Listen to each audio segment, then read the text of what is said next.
We're good. Okay, we're ready to start. Yes. Okay, I brought my handy gavel here. I call to order this regular meeting of the City of Campbell City Council on this Tuesday, May 19th, 2020. This regular City Council meeting is conducted via telecommunications and is compliant with provisions of the Brown Act and Executive Order N-29-20 issued by the Governor. The City Council meeting is being live streamed on Channel 26 and on our city's website and on YouTube. Members of the public will not be able to attend the meetings at the City Council chambers physically. However, public comments can be accepted via email at clerks, C-L-E-R-K-S, office@campbellca.gov during the meeting and before the close of public comment on any item. Please note that the city cannot guarantee that the email sent during the meeting will be received by the close of the public comment. If you choose to email your comments during the meeting, please indicate in the subject line "for public comment" and list the item number you wish to comment on. Comments will be read during the comment period for that item and will be subject to the 2-minute time limitation, which is approximately 250 words. If you would like to submit an oral request, or if there is any other item on the consent calendar that you wish to comment on, please send your email now and allow the city clerk time to receive them. Deputy City Clerk, roll call, please. Councilmember Waterman. Here. Councilmember Vibey. Present. Councilmember Resnikoff. Here. Vice Mayor Gibbons. Here. Mayor Landry. Present. Okay, we're going to do the Pledge of Allegiance. I pledge allegiance to the flag of the United States of America and to the republic for which it stands, one nation, under God, indivisible, with liberty and justice for all. Thank you. This is the part where we would potentially have special presentations and proclamations. At this point, we see none. Communications and petitions. We have no communications or petitions. Now we are on to oral request. This is the part of the meeting reserved for persons wishing to address the City Council on any matter not on the agenda. The law generally prohibits the council from discussing or taking action on such item. However, the council can instruct staff accordingly regarding oral requests. City Clerk, I understand as we have an oral request. That is correct. Please read the oral request. We have an oral request from Roberta Phillips, and she writes, in early April, Governor Gavin Newsom announced a new statewide program, Project Room Key, that would move homeless residents into hotel rooms to prevent the spread of COVID-19. On April 19th, Governor Newsom stood in the parking lot of the Motel 6 in Campbell and announced that the state was making available 5,025 rooms from the hotel chain alone. Whether or not these rooms are utilized is being left up to local jurisdictions. Mayor Susan Landry was photographed with Governor Newsom at this news conference. My questions for council are: 1, how many of Campbell's homeless residents have been moved into hotel rooms?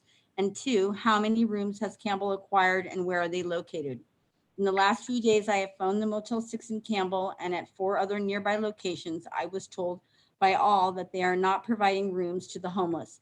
I also phoned the chain's national reservation number and was told they have no information on which, if any, of their locations are involved in the project. Was all of this publicity and rhetoric related to the aforementioned press conference just a sham? What has the City of Campbell done since the meeting with the governor on April 19th? Please don't reply that the County of Santa Clara is in command of all Project Room Key services, because understandably their efforts mostly take place in San Jose, where the homeless population is concentrated. Homeless persons in a small city like Campbell fall through the cracks. Many of our homeless residents don't know how to access Project Room Key, nor do they have transportation to testing sites or other services other service providers, most of which are far outside the immediate area. They are struggling to locate a service station where they are not refused use of the restroom. They can no longer go into a restaurant, the library, or movie theater for a brief period of respite from the elements. Many don't have access to television or the internet. There are more than enough empty hotel rooms in the area to house all of Campbell's homeless population, including those who have thus far managed to escape infection from the virus. There is funding available from FEMA and from California's emergency homeless aid funds, as well as staff operational support available from the state. There are many caring and capable individuals and groups in Campbell who are willing to go out and do whatever is needed to locate and identify these vulnerable people and get them moved into rooms. The mayor and the city council have the power and responsibility to initiate and oversee the action that will house people quickly in order to save lives now and in the months ahead. Sincerely, Bobby Phillips.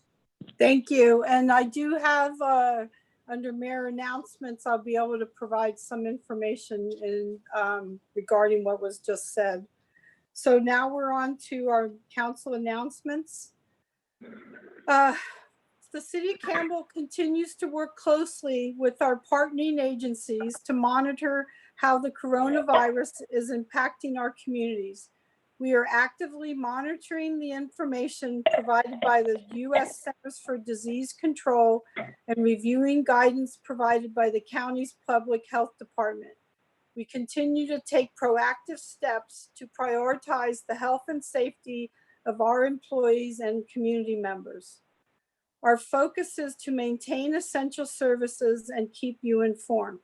On Monday of this week, Dr. Sarah Cody announced a new update on our shelter-in-place order that allows non-essential retail businesses in the county to open for curbside pickup beginning on Friday. Also, the supply chain for these businesses, companies that manufacture the products they sell, will allow to reopen, provided they all comply with the social distancing guidelines. The updated order also permits car parades to take place, and outdoor museums, historical sites, and publicly accessible gardens can now reopen. Next is regarding Motel 6. So I've been in correspondence over the last couple of weeks with the county and the people that are operating the Motel 6. I can report that as of Sunday, they were starting to place people at the motel. I had made a special request that they go out into the creek and work with our police department to identify those people that have been in Campbell and not having a house to live in. I'm happy to say as of today, the county has completed 15 placements per day and has filled 45 rooms at the Motel 6. There are 70 rooms in the total of the motel. The county and the state will be occupying 50 of them. One will be for staff office. So right now they have filled 45 of the rooms. There's 3 left.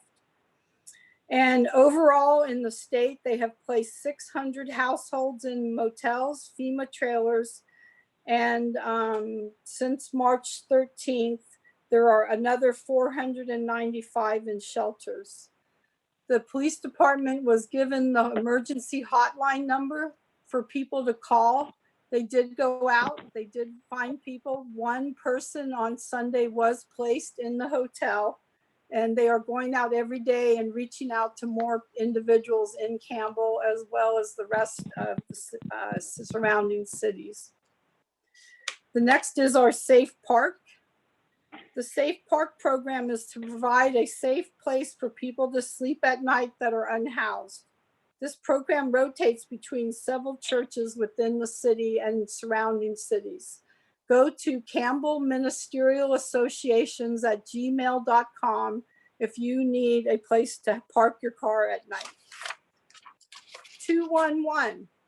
If you are in need of any assistance finding food, paying household bills, seeking available resources, or other essential call services, please either call 211 or go to 211.org. 211 is completely confidential and is accessible 24 hours a day, 7 days a week. Testing. The County of Santa Clara directly provides free COVID-19 testing through the Public Health Department and through Valley Medical Center hospitals and clinics, as well as through several drive-through testing locations throughout the county. To find a clinic or community testing site close to you and to make an appointment today, please visit sccgov.org/CV19 testing. Additionally, the county is working on contact tracing. Thousands of Americans could soon join the ranks of disease directives in one of the most important battles against coronavirus. Contact tracing has helped slow or stop previous epidemics such as SARS and the Ebola outbreak. Santa Clara County is looking for case investigators with appropriate language abilities to reach out to the community. To request more information, please email contacttracing@eoc.sccgov.org. Next slide. California is expanding the Friendship Line California to support families and those that may be lonely or isolated older Californians across the state. Friendship Line California provides emotional support to older Californians facing loneliness, isolation, or anxiety. The Friendship Line California is toll-free at 888-670-1360. Next one. CalFresh applications are being accepted over the phone for residents who need help buying food. Contact the Second Harvest Food Bank Connection Hotline at 800-984-3663. Next slide. The County of Santa Clara Library District has resources for students and families while distance learning. There are many online resources for students, including homework help, tutoring, test preparation, research tools, not to mention academic videos, articles, ebooks, and so much more. Please visit their website at sccld.org. Next slide. The city of Campbell will be closed on Monday, May 25th in observance of Memorial Day. Limited essential services to the public will reopen on Tuesday, May 26th. The Campbell Police Department, along with other critical city services, will continue to provide emergency and essential services to the community.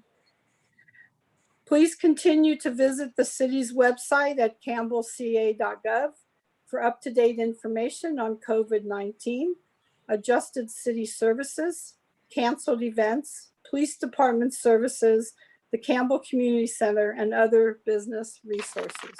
Thank you. Next on our agenda is the consent calendar. Do we have items that anybody from the council or the public would like to pull?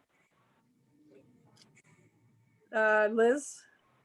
Items 5, and I think you also wanted 6.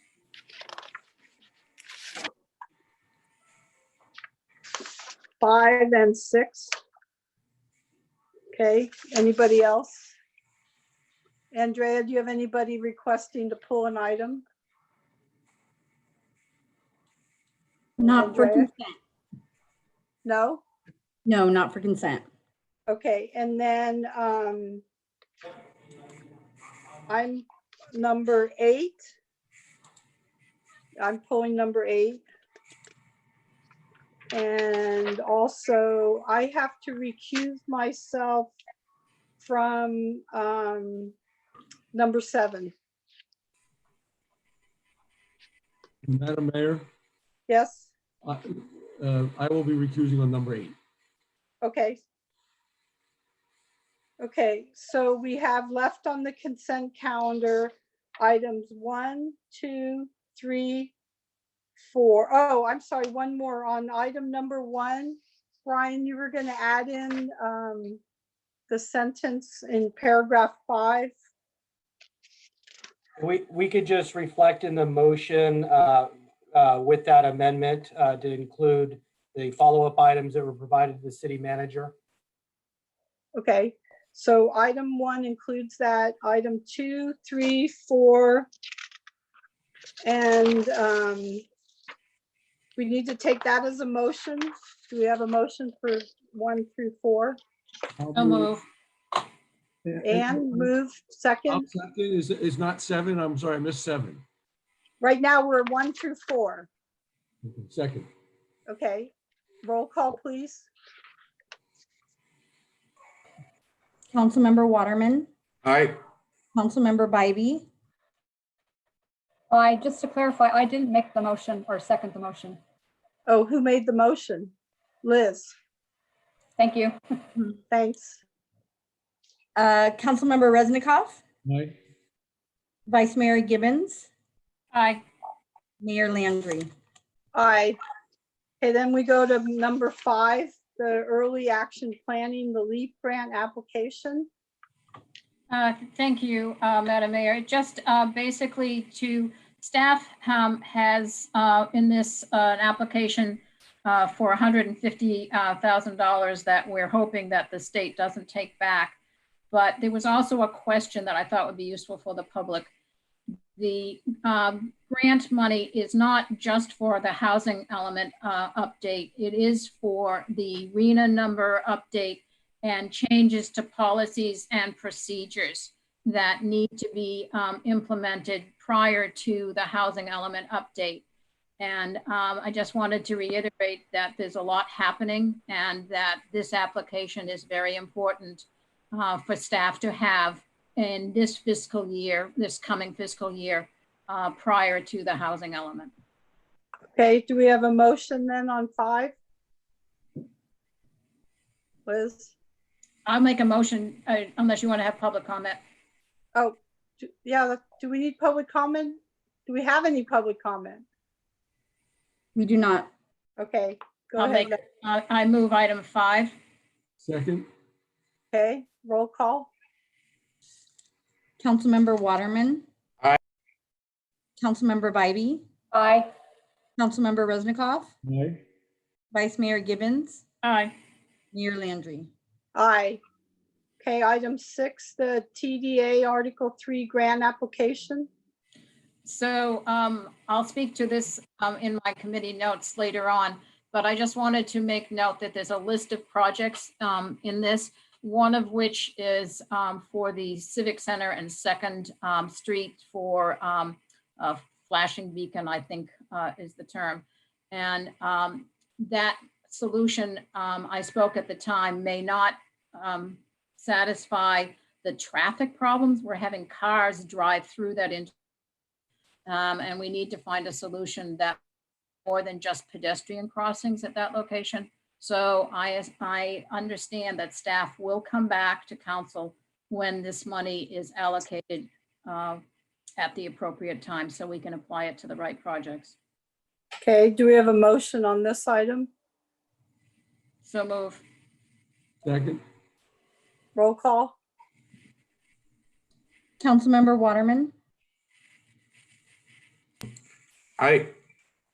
Councilmember Bybee, Aye. Councilmember Resnikoff, Aye. Vice Mayor Gibbons, Aye. Mayor Landry. Aye. And I have to recuse myself from item number 7 for potential future conflict. So Liz, you want to carry this item? Thank you.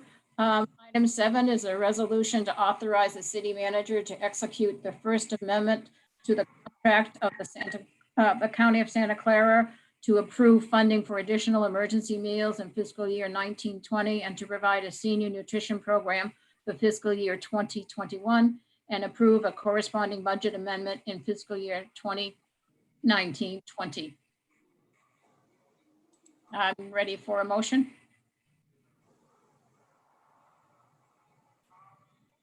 And Rich? Oh, Move item 7. I'll second. Motion by Councilmember Resnikoff, second by Councilmember Biden. sorry. Call vote, please. Aye. Councilmember Waterman, Aye. Sorry. Councilmember Bybee, Aye. Councilmember Resnikoff, Aye. Vice Mayor Gibbons. Aye, that motion passes. Okay, so then we go to item 8, and Paul is recusing himself from item 8. I will mute and stop my video during this item. Okay. If I We'll get may, to the- pardon the interruption, but apparently the video is working, but the sound is not working for the public. Cecil.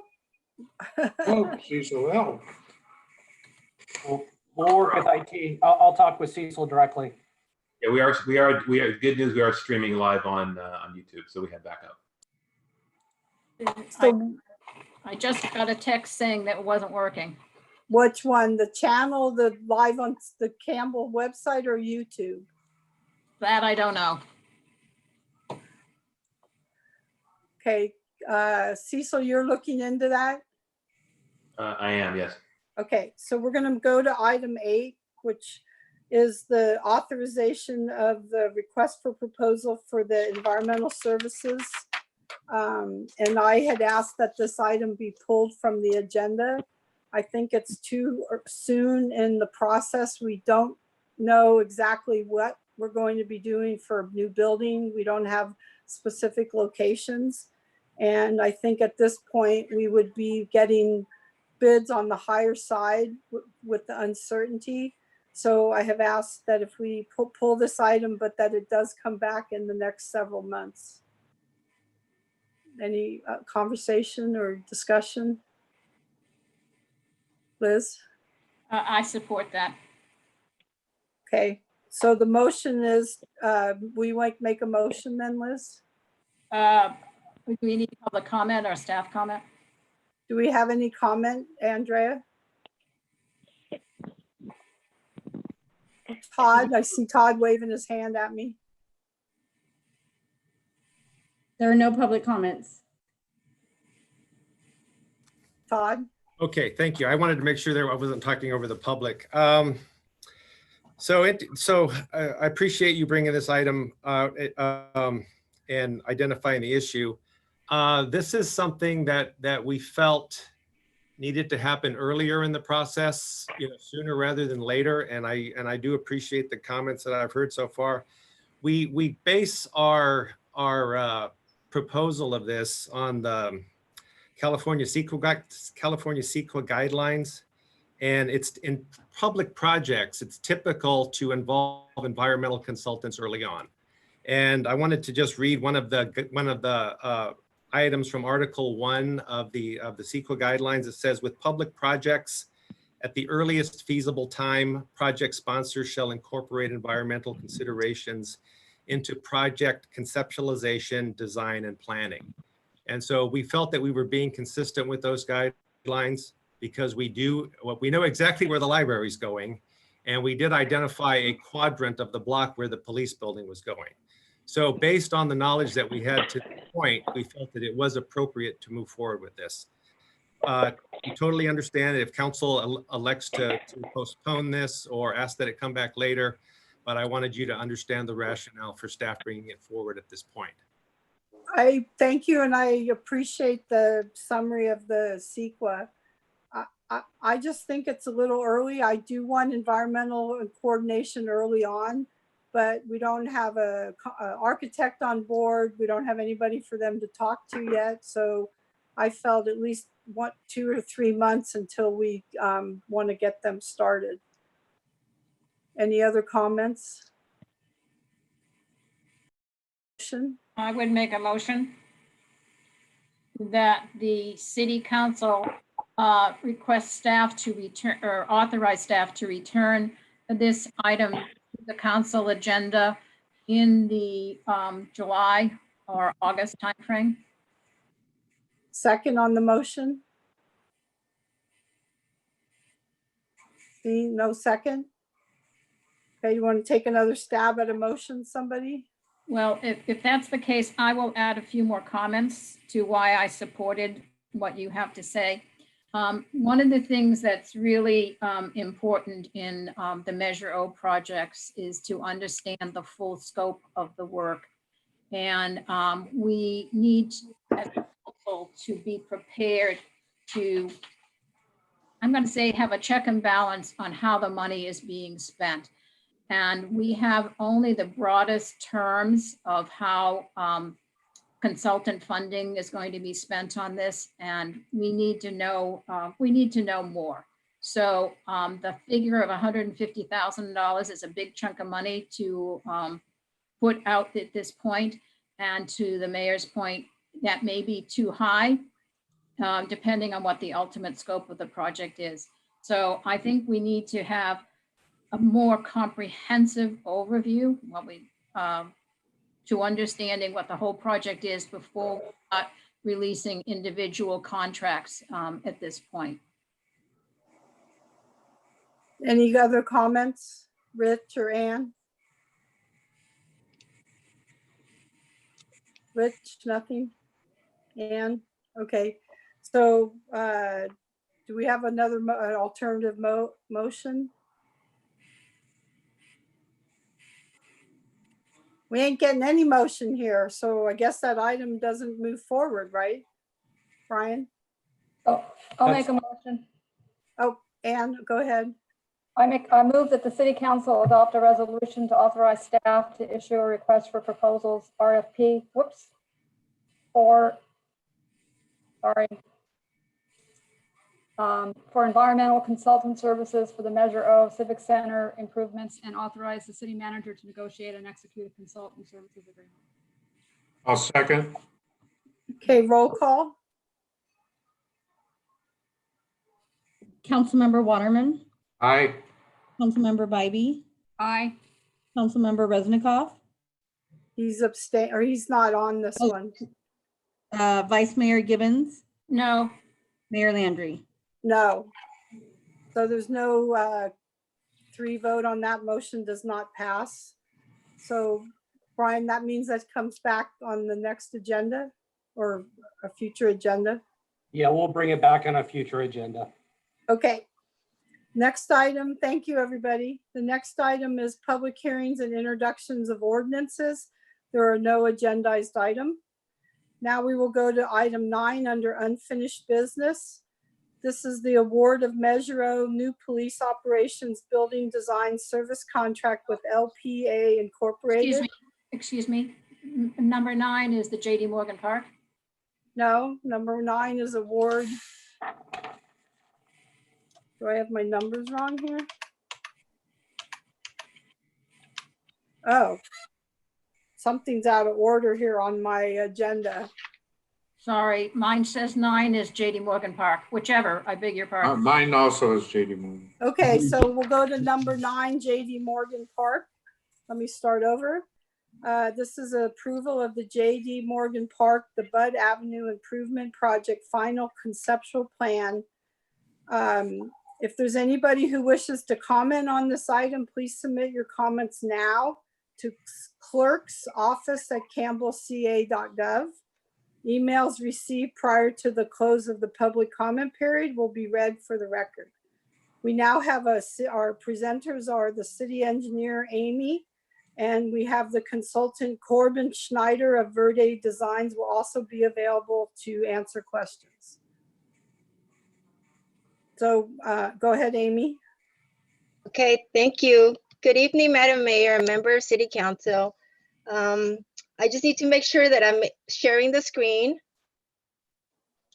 Yes. Yes, okay. All right, so this is item number 9, John D. Morgan Park, all-inclusive playground project, final conceptual design. Cecil, are you controlling the screen? Okay,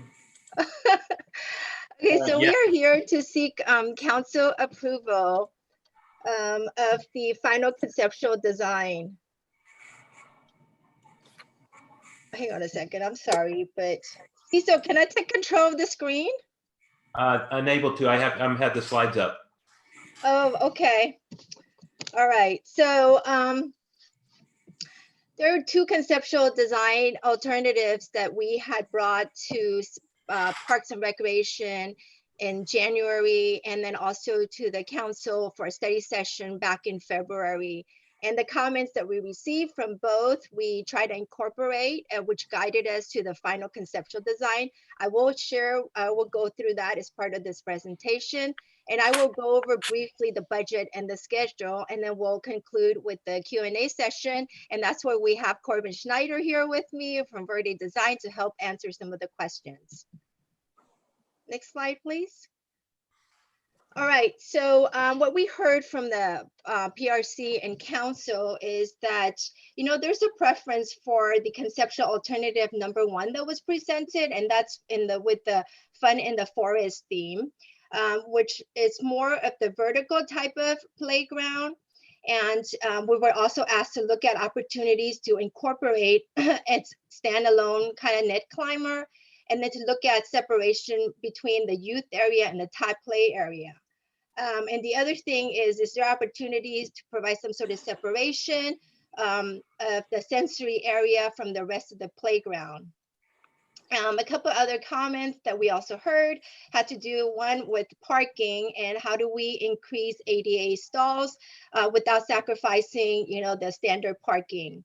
And then just recently, a couple weeks ago, we went in front of the Parks and Rec Commission, where they gave us additional comments in regards to the existing type play area. Next slide, please. Okay, so I kind of want to walk through this with you.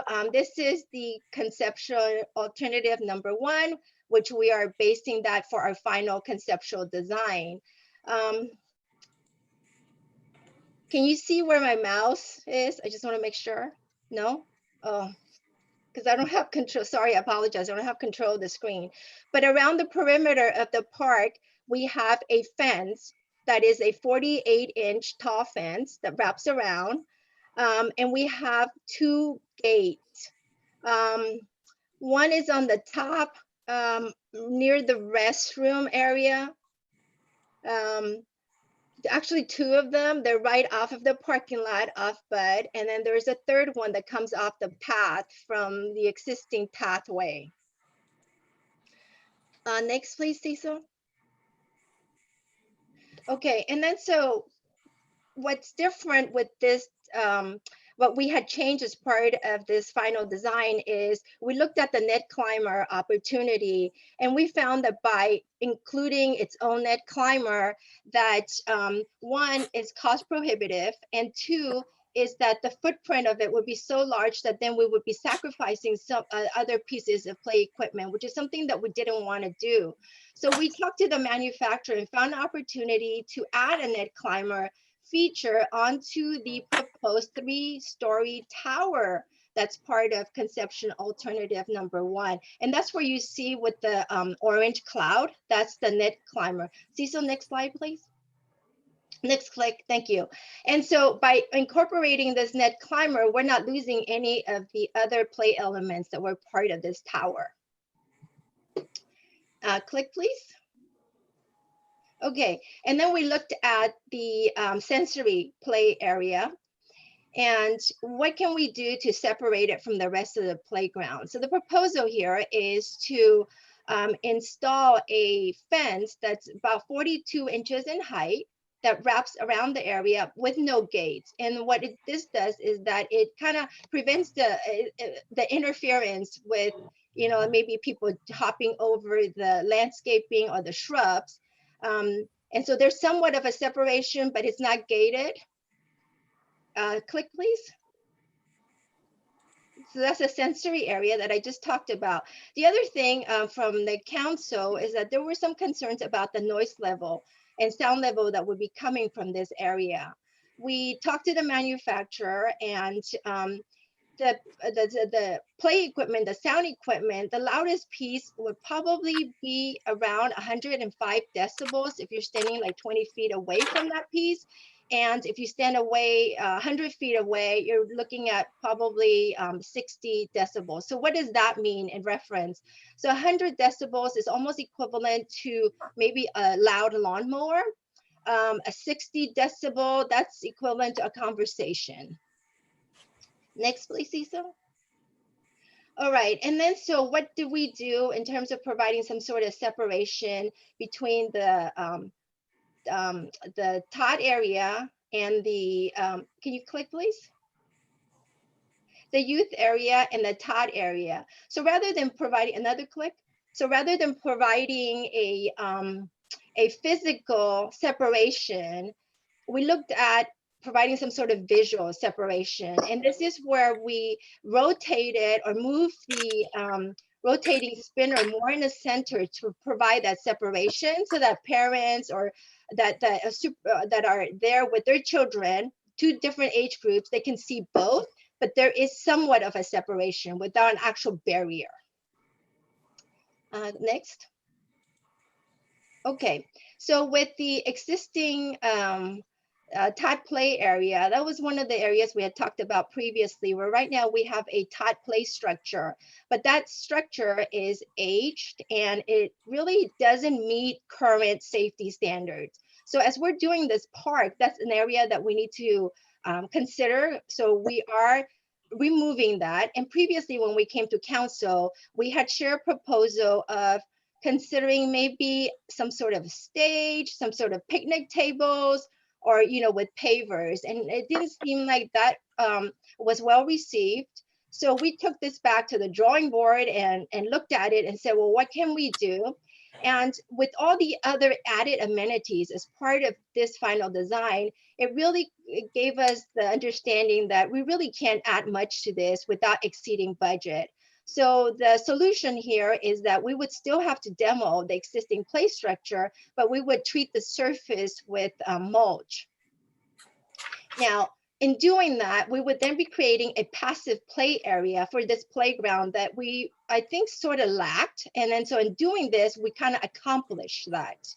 At the latest Parks and Rec Commission meeting, the comments were made that rather than just leaving this area with mulch, is there something else that we can include, such as seating? And so we're going to take that into consideration as we develop the final design. So we're hoping that, based on the budget, we hope to include it, but if we cannot, at least, we're prepping it for a future potential project. Next. Next. Okay, so let's not forget, like all the other play elements that we had included as part of this, and which was part of the conceptual alternative #1. And those are going to be retained as part of the final conceptual design. What you see here, though, are very bright color play equipment. So it really doesn't lend itself to fun in the forest. So when we move towards final design and construction, we definitely will be looking for pieces that are more in more neutral tone so that it does follow that theme. There are certain pieces though that are blue that will certainly remain blue, because what we've learned is that blue is a very calming color for individuals with autism. Next, please. Parking is another element that we looked at as part of this final conceptual design. We had spoke previously about adding ADA parking spaces if we can, even though the site suitability study that we had done really indicated there is adequate ADA parking spaces, but nevertheless, we wanted to look for opportunities to add more. So on the top left picture, you see there are 2 trees and a planter box. Planter area, and that's the area that we're looking for opportunities to add maybe 3 more parking spaces. Those 2 trees there, and talking to our arborist, and he did an inspection of those 2 trees and found that they are in poor health. So we're looking at this area then as a possibility for us to add additional ADA parking spaces, but it also means then we have to regrade. So looking at the entire, but it's important for us to look at the entire parking lot as a whole. We looked at the rest to see, are there opportunities where we can maybe restripe the existing parking spaces so that we can add additional standard stalls, right? And what we found is that the way they're striped right now, they're really larger than it's needed. So by us restriping it, we would be gaining approximately 5 more standard parking spaces. Now, that's good, but unfortunately, that scope exceeds the scope of the all-inclusive playground grant that we've received, and it exceeds that budget. So our recommendation is that we would come back to council for a proposal for a future project to do this, this parking lot renovation to increase parking spaces, both for ADA and standard stalls. Next, please. Okay, so talking about budget then, for this, we have a total of $2.1 million, which consists of $1 million from the county all-inclusive playground grant, which requires an equal match from local. So our total then is 2.1 million. Local match, we're putting in $1.1 million from the park dedication funds. The $2.1 million, the breakdown consists of consultant services, city staff costs, as well, obviously, the construction budget, which is $1.57 million. Over half of that is play equipment for play equipment, and the rest is for site improvement and site preparation. Next, please. So where were we in terms of budget, in terms of schedule? Right now, we're in front of City Council seeking for approval of the final conceptual design, which then enables us to start the final design process. And our hope is to bring a final set of plans ready for bid to council in September, where then we can begin construction in December of 2020 with completion in June of 2021, which gives us ample time for full project closeout by November 2021, which is a requirement of the grant agreement that we have with the county. Next. And just to summarize, the recommendation from staff is for City Council approval of the final conceptual design. Thank you. Next Q&A. Thank you. Thank you. Do we have any council question? I'm sorry, does any council member have questions? I see none. City Clerk, do we received any comments on this item? We have not received any comments on this item. Okay, so I'll bring this back to council. Mayor Landry, excuse me. Yes. I And, do have a question. I do have a question. okay, I was just wondering, in listening to the staff presentation, was there any consideration given to some type of a sand play area in that tot area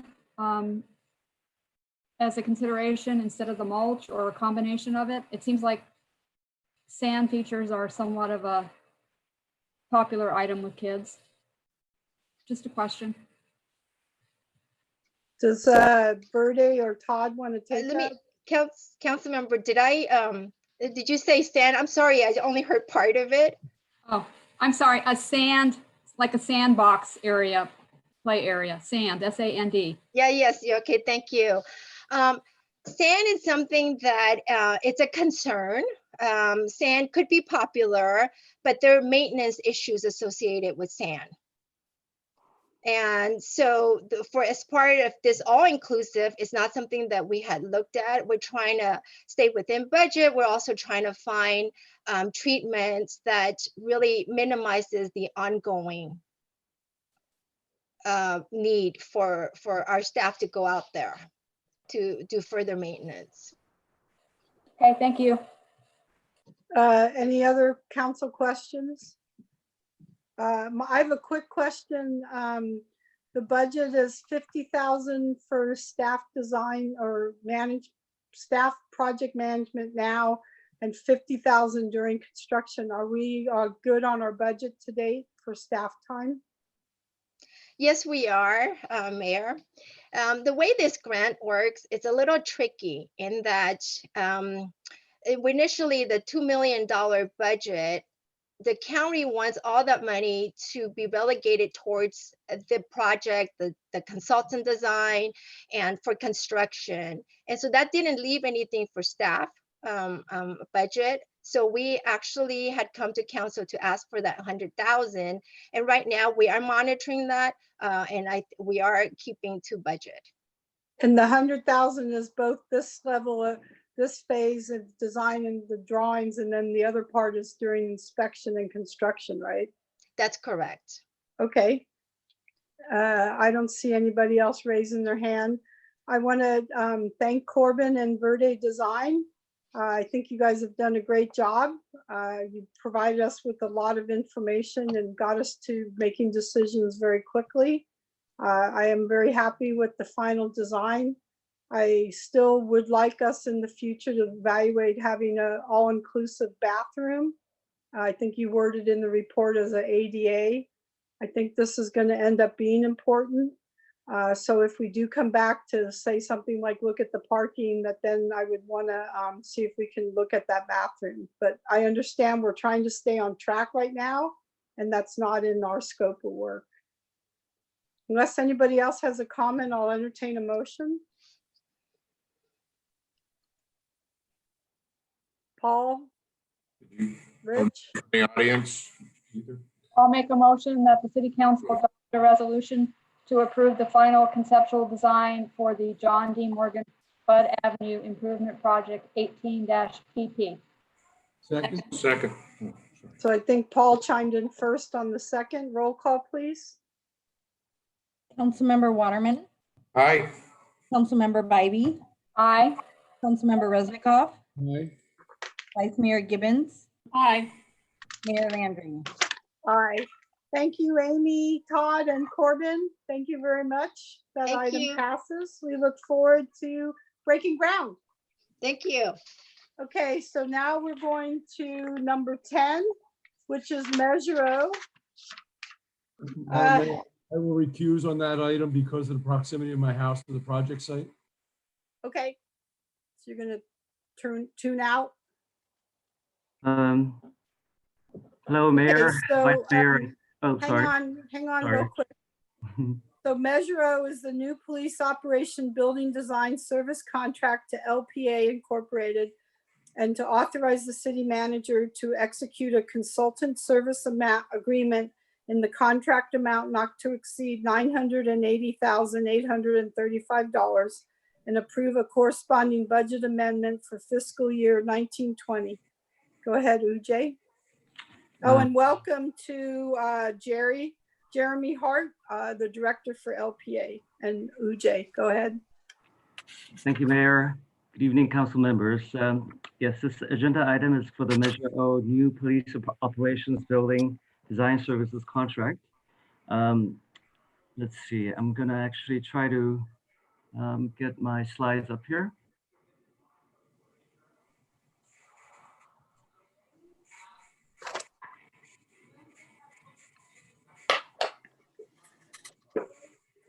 Okay. So staff recommends that the City Council adopt a resolution to award the police building design services to LPA Inc. Authorize the city manager to execute a consultant services agreement in an amount not to exceed $980,835, and approve the necessary FY 2019-2020 budget amendment under a Measure O account for the contract amount.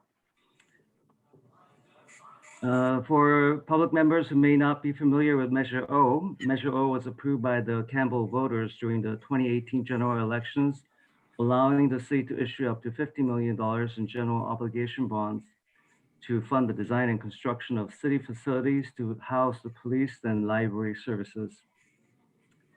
The Campbell Police Department is located on the first level of City Hall. The City Hall was built in the early 1970s, and it does not meet the current requirements for an essential services building for immediate occupancy, as currently required to house public safety and emergency services. The existing Emergency Operations Center, or EOC, is located on the first level of the Campbell Library. The library was also not constructed to essential services building standards. As part of the Measure O program, the plan is to build a new police operations building incorporating an EOC and 911 dispatch center that meets or exceeds current standards. Staff worked closely with the RFP subcommittee established by the City Council to finalize the proposed design scope of services, and the RFP for the new police operations building.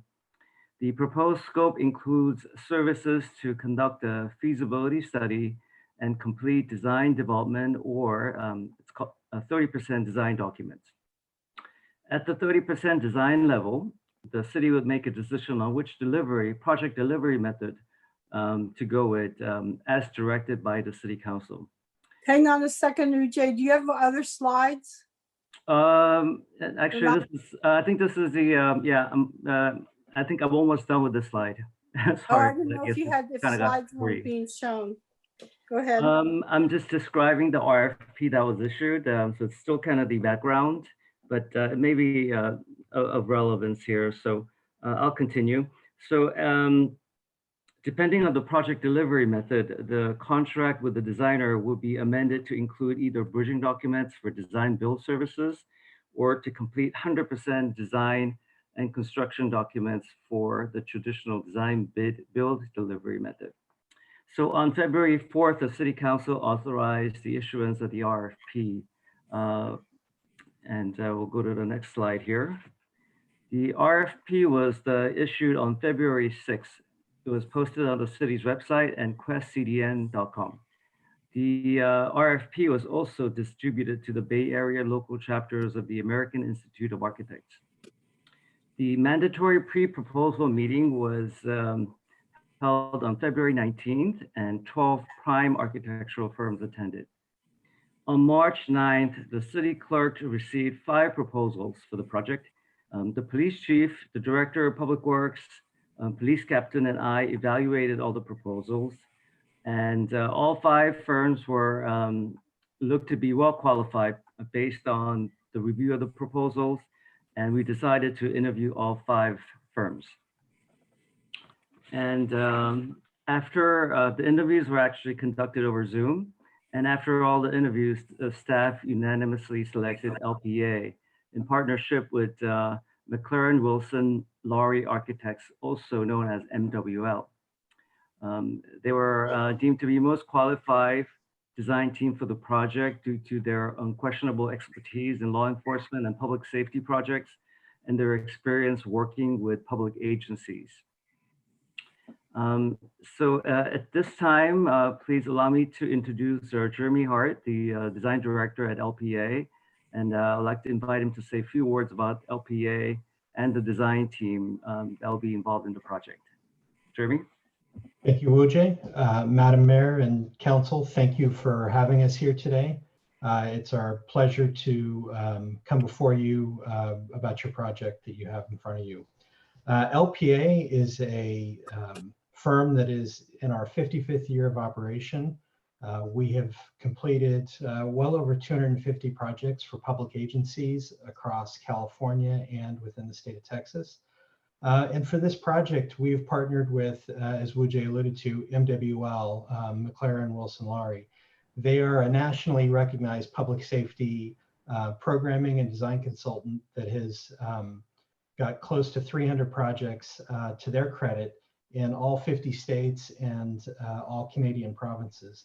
They are very well renowned and an excellent partner that we are thrilled to have as a part of our team for this project.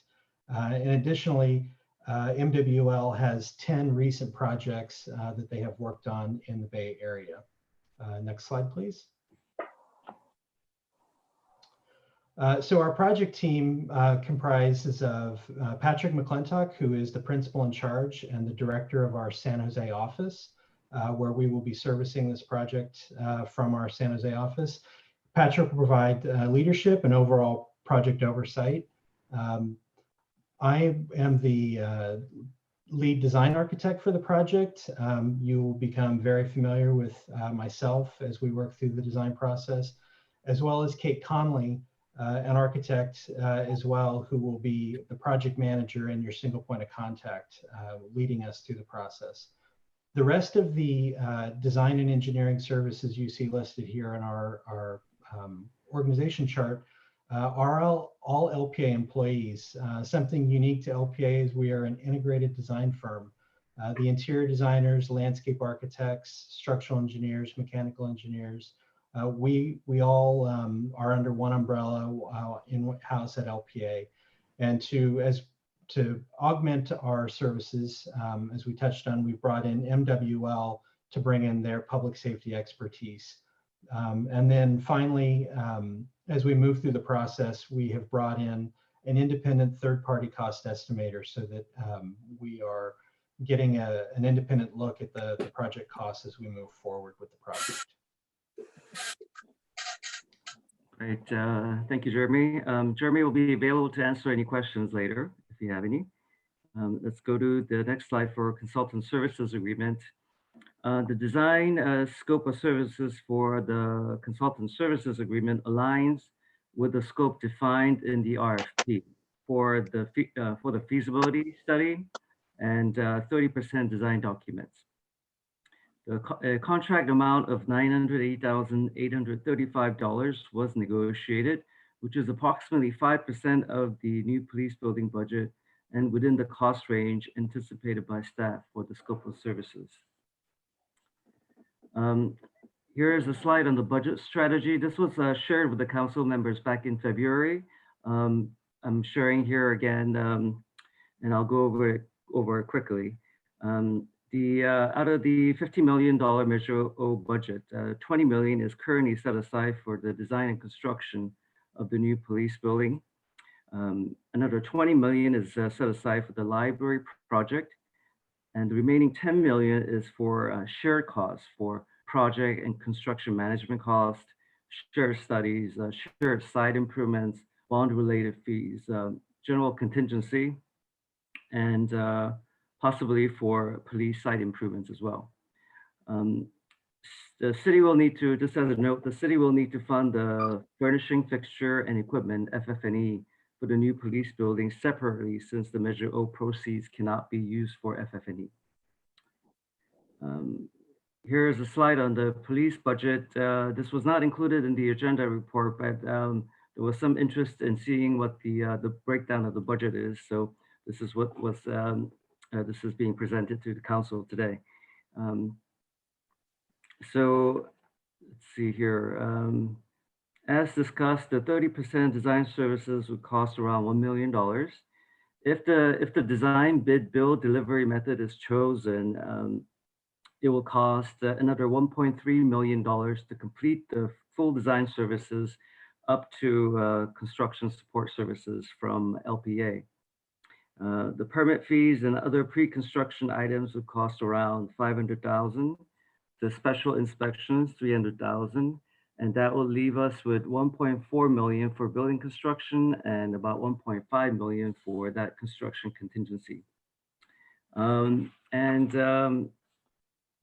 see here. With the new police building, there will be significant costs related to site improvements, as much as $2 million or so, roughly speaking. That would need to come from the shared budget of $10 million. And this information, and this is again like just a strategy moving forward, but it could be further refined as we work through the design and cost estimates. And the current strategy also includes a reserve for about $2.5 million of the shared budget for the improvements to the existing police facility. There was also some interest in seeing the cash flow or an expenditure schedule for the project. And that shall be presented to the council at a future date with the discussion regarding the Measure O bond sales. That report will detail and highlight the cash flow and the appropriate timing and the amounts for the bond sales, working with the city's financial advisor.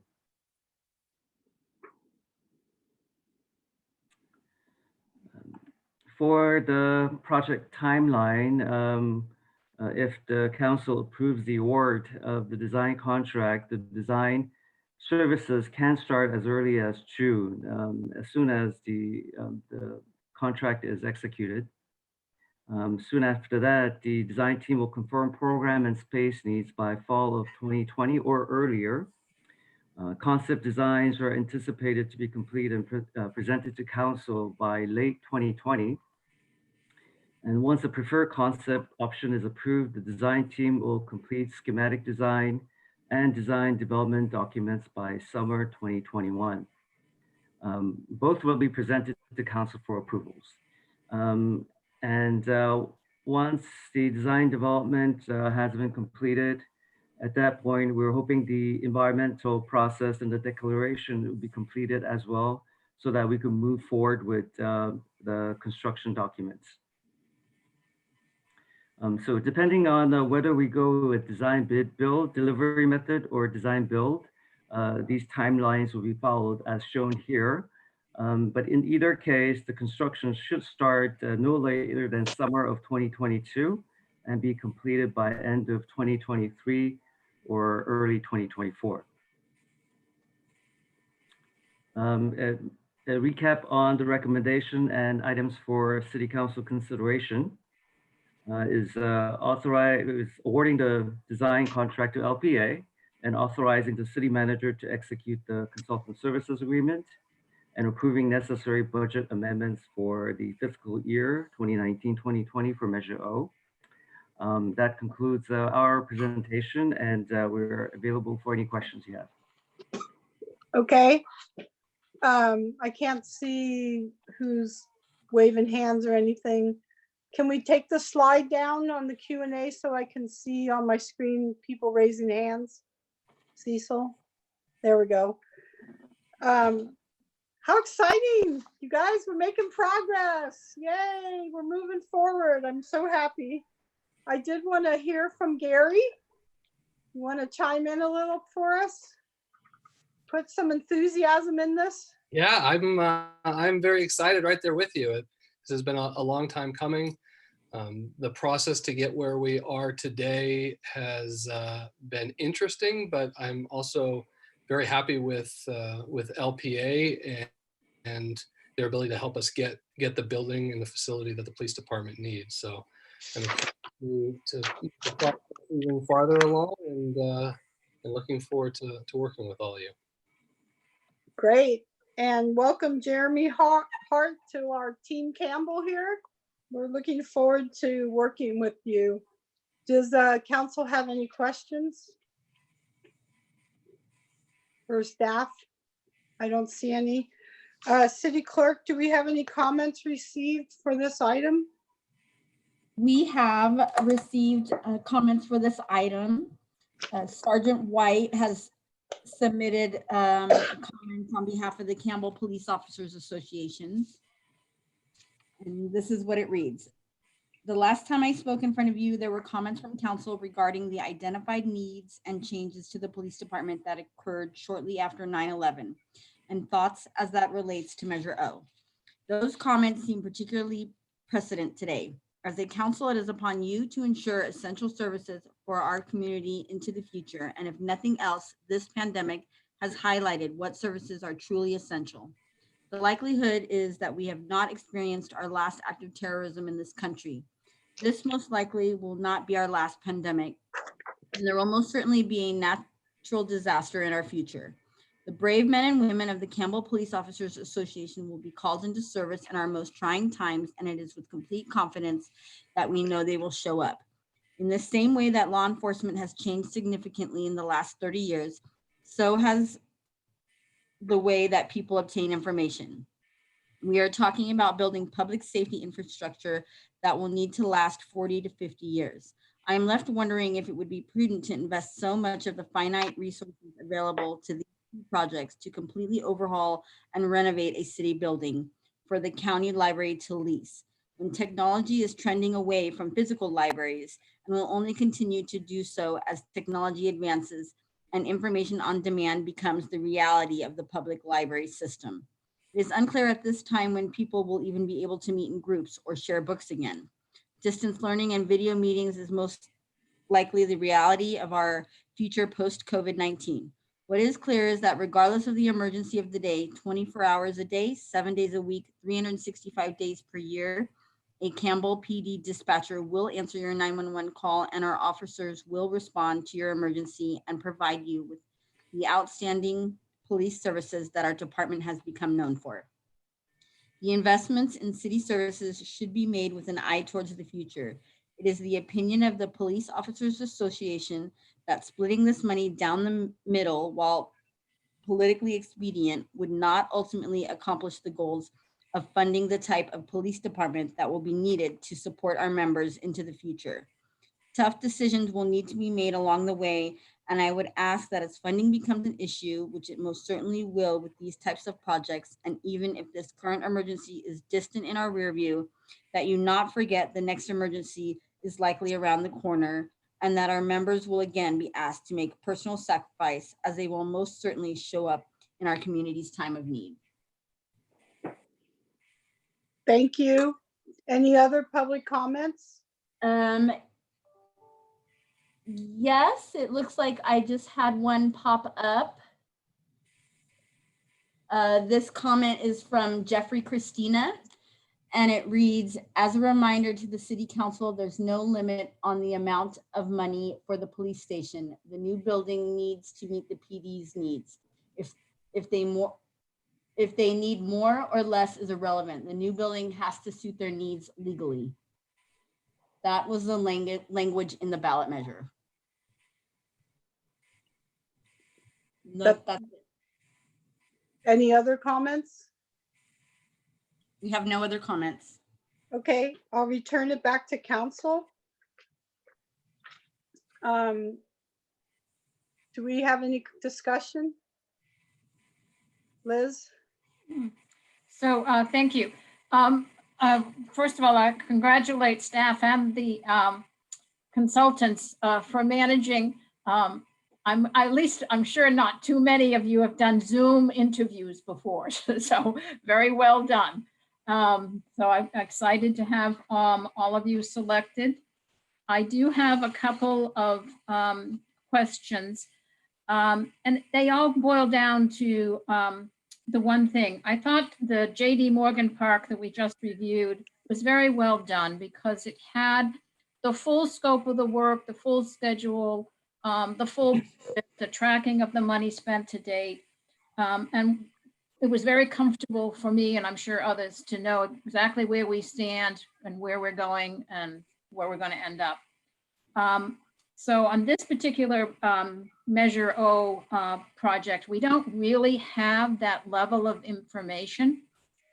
And when you look at your fee, and just to be used as an example, the 30% fee is roughly $1 million, and that would equate to $3 million total, not 2.3 or so. It's not that I dispute that you feel you need that money up front, different services and different percentages, but council as a whole doesn't have this, what we've asked for in the past, this master schedule, this Gantt chart of all the components, of all the money that's been spent, all the money that's going to be spent.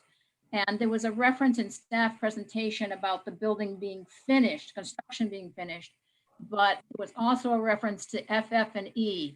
There's time required to actually move in. There has to be an understanding of all the equipment that PD needs, much as the sergeants indicated. You need to make sure we have all the right equipment. So I'm happy with going forward and looking at all of the work and experience and selection process. Welcome. I'm nervous about the money and schedule. So when the time comes to make a motion, I'll have a few comments on that.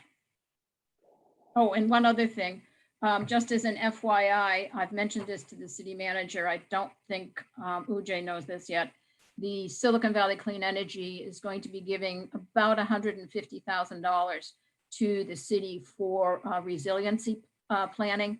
And it's the kind of money that might be well used in PD for resiliency design. Could be solar panels and battery backup or who knows what.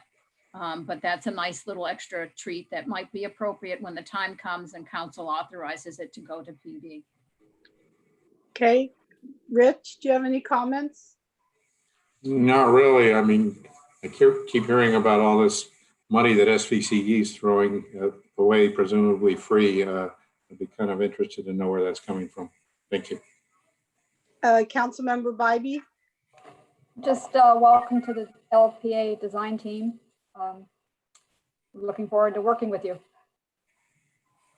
Great. I have one clarification. Let's see, where's my note here? It's on page 163 of the total package. It's under the scope of services. Task A, number 1, the kickoff meeting. It lists decision makers, but it doesn't list the decision makers or the city council. And I think it's extremely important that the kickoff meeting, that the consultant and staff come to council in a study session and ask for our initial feedback before we start moving too far into the process. So decision makers equal council. If no one else has any comments, I'll take a motion. I'd make a motion, and I'll read it, that the city council award the Measure O new police operations building design services contract to LPA Incorporated, authorizing the city manager to execute a consultant services agreement in a contract amount not to exceed $980,835, and approve a corresponding budget amendment in fiscal year 2019-2020 with the additional language that says staff is to provide a master schedule for all components of the Measure O projects, not just the bond funds, all the projects from inception to move-in, including projected staffing, council decision points, temporary relocations, financial obligations, bond schedule, and public hearings. And I would request as part of the motion that that be sooner than August when the bonds go out, but if that needs to be August, I'm uncomfortable, so we need to have that document sooner rather than later. Rich? Yeah, I mean, I don't know. I guess somebody could second, but it won't be me. Before we would add something like that, I would like to see a full analysis by staff on what that will take, what that will do to the whole schedule, what that will do to the budget. Okay, so the staff would be doing this anyways as the So what is it? project Why are we moves adding forward? this? Well, so from my understanding of the motion, staff would do this anyways. It's just Liz is asking for it to be done sooner than later, right? Yes, and it's been asked for by council back in February as well. So it's not as if this is anything new, and staff would normally be doing it anyway. I had expected to see it as part of this package. It isn't. So I'm just saying that it needs to be incorporated. Staff may, which I appreciate, staff did a good presentation and put a lot of data down, but that is not final. That's not the full picture. And we, I mean, basically, we have the responsibility to understand the whole scope of the project and make sure we don't run out of money in the end. I mean, that's where it boils down to. Ujay mentioned that the FF&E needs to be funded separately. We don't know how that's going to be funded. We don't know, where that fits into the schedule. There's lead time for getting the equipment for the PD to get them the right stuff they need. There's public hearings and lead time to get into planning commission and council meetings. There's a lot of things that need to come together, and our staff is obviously well aware of it. They just need to put it into some normal project format that allows the council to have a clear fiduciary responsibility of what's happening where and when. So at any time we know what we're doing. And okay. Say that. But it depends on. Hang on a second. We weren't supposed to discuss until we had a second on the motion. Okay. Do we have a second on Liz's motion? I don't see a second here, Liz. Anne? Are you willing to pass the gavel? If we don't get a second right now, I don't know how we're going to get 3 votes. Well, I mean, I'm willing to even second. You're asking for a lot without some analysis of it. You say council needs it, but Staff needs, it's normal, Rich, honestly, it's normal. for a council, I've watched a lot of council Okay, meetings. hang on. I'm going to chime in here, you guys. I'm going to chime in. Todd, can you chime in?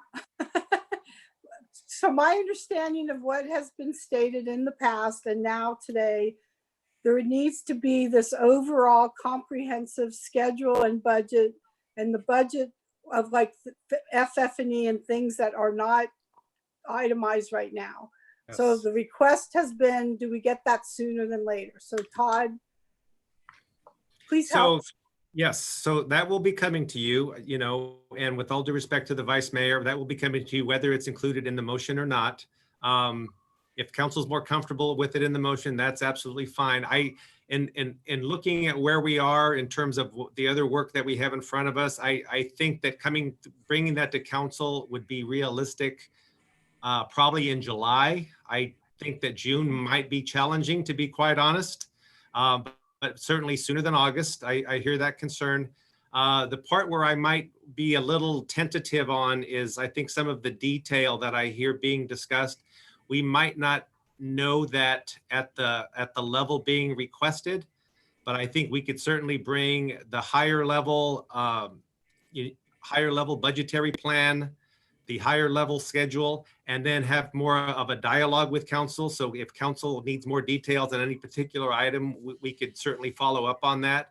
But I do think that it would be perfectly appropriate for us to bring that all to you. And I think we would want to include things even beyond what was suggested today about, I think Wu-Jay actually touched on the notion of including the cash flow so that council will have a better understanding of the timing of the bond sales to be included in this as well. So I think you'll want the whole picture, but I don't know that we can get, as you project further out, things become a little bit less certain, but we will certainly bring you the most complete information that we can bring you at that point, if that's acceptable.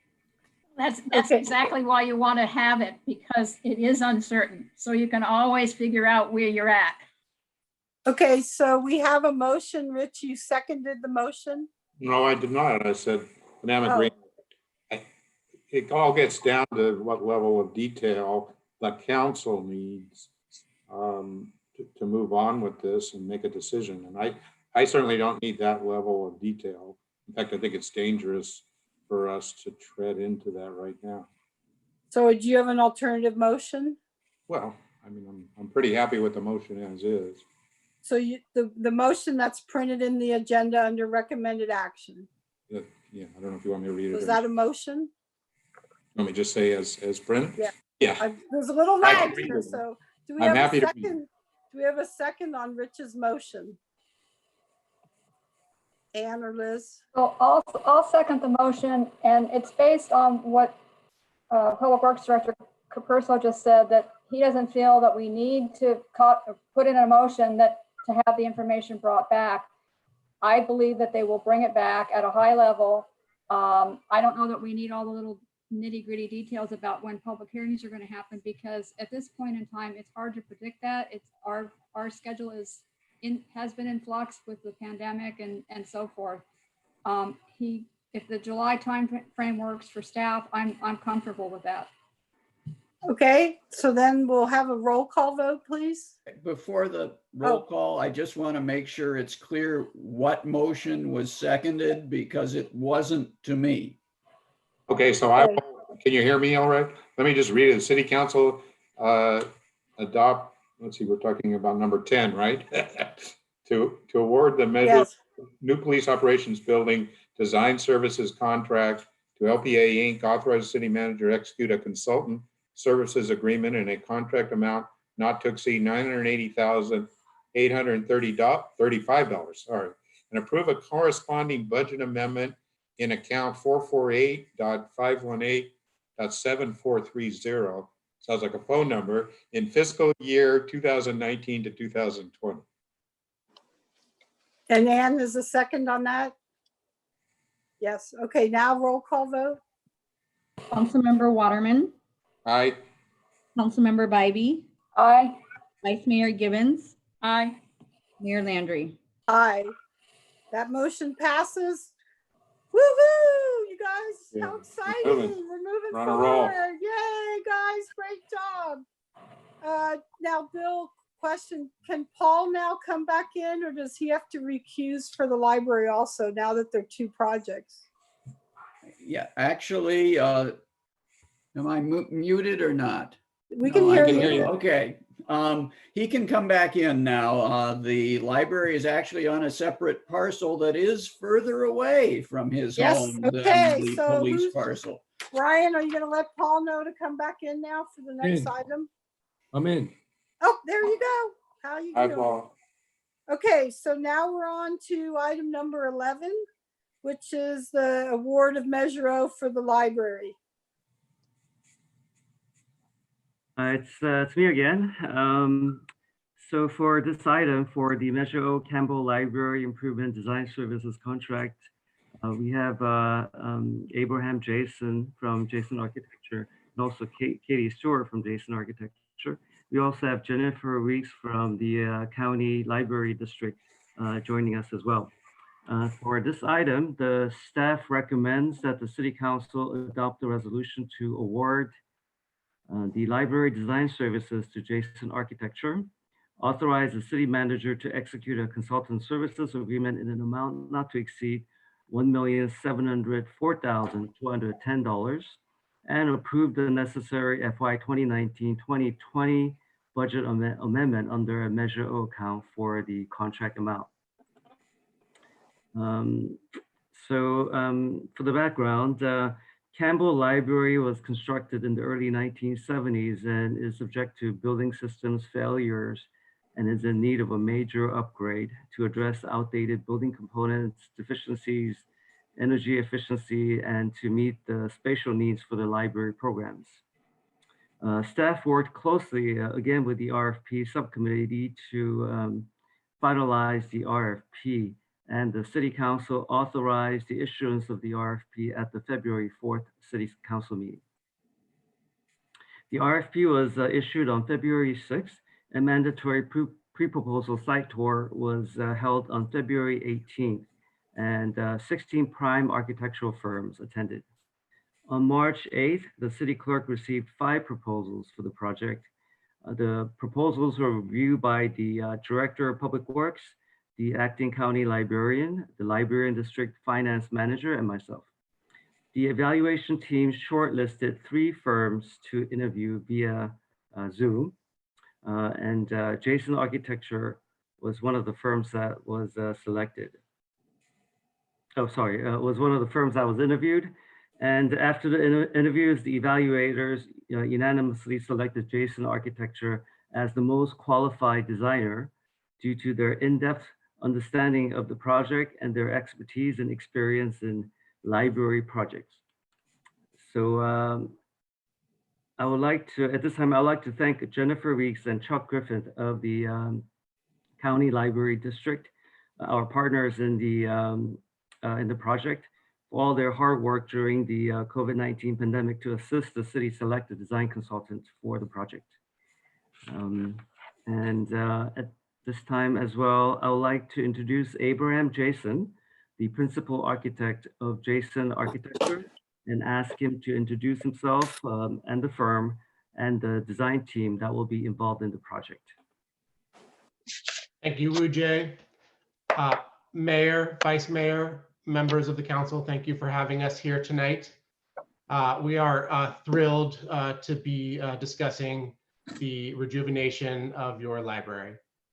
Jason Architecture is a firm that is focused on the design of community and civic spaces. In particular, we have a particular expertise in the design of public libraries. I have worked on many facilities throughout the Bay Area. In particular, I've worked on the Los Gatos Library and the Half Moon Bay Library.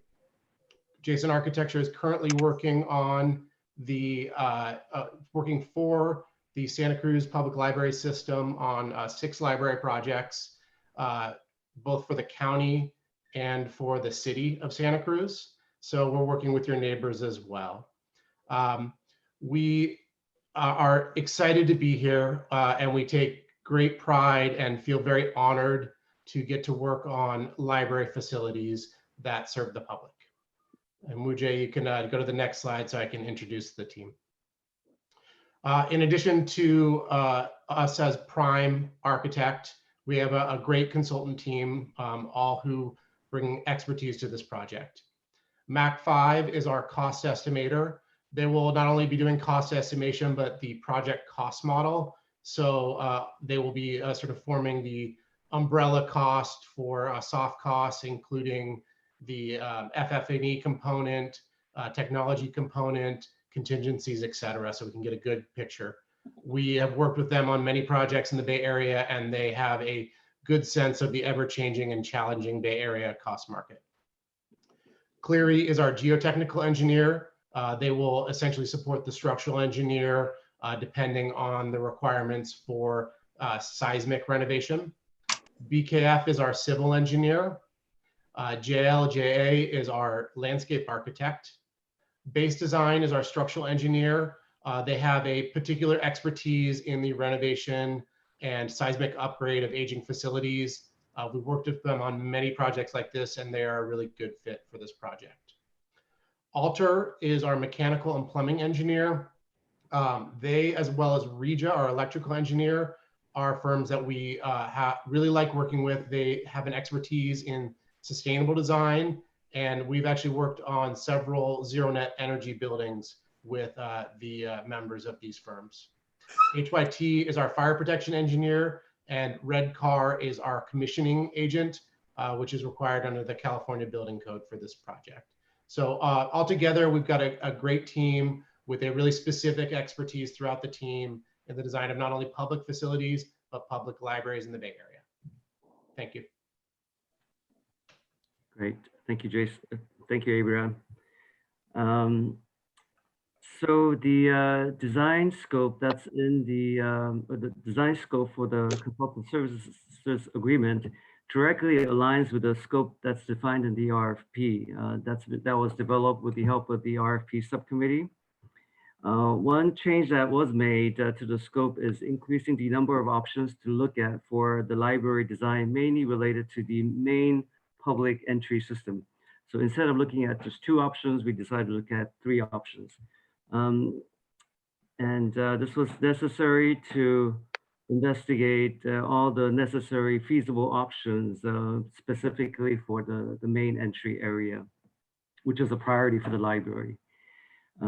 Furthermore, an additional services allowance of $120,000 is included as a placeholder in the contract for the design services that could be used for design services related to the temporary libraries facility and for other studies as directed by the city. The temporary library will need to be set up before the start of the library renovation to relocate the services.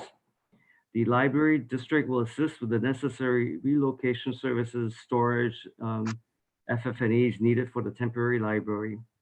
But they're relying on the city to provide the necessary design and construction services for the temporary library as well. The design contract amount of $1,704,201 is about 8.5% of the library budget. This amount is reasonable for the scope being provided and is within the cost range anticipated by staff. Here is the budget strategy again that I shared for the previous item. So I'll just quickly go over it. Again, this is just a strategy which needs to be refined and eventually down the line as the estimates are more developed to be detailed out and to be approved by council. So the 50 million Measure O budget, we have 20 million for the library budget for the design and construction, temporary relocations and pre-construction items and contingencies, and 20 million for the police, and 10 million shared budget for the other costs related to project management, construction management, bond fees, general contingency, and so forth. And again, for the library project, the FF&E will be funded by our partners at the County Library District. The library budget, this slide was, this information on this slide is not in the agenda item, but the staff felt that would be good to share with the council members. It's a breakdown of the 20 million library budget. As we've been discussing, there's 1.7 million for the full design services. Staff is anticipating up to 1.5 million for temporary library cost, and 500,000 for permits and pre-construction items, 200,000 for special inspection, which leaves us with 14.6 million for construction, with about 1.5 million for the construction contingency. For the project timeline, once the council approves the design services contract, we could start the design services as early as June, again, as soon as the contract is executed.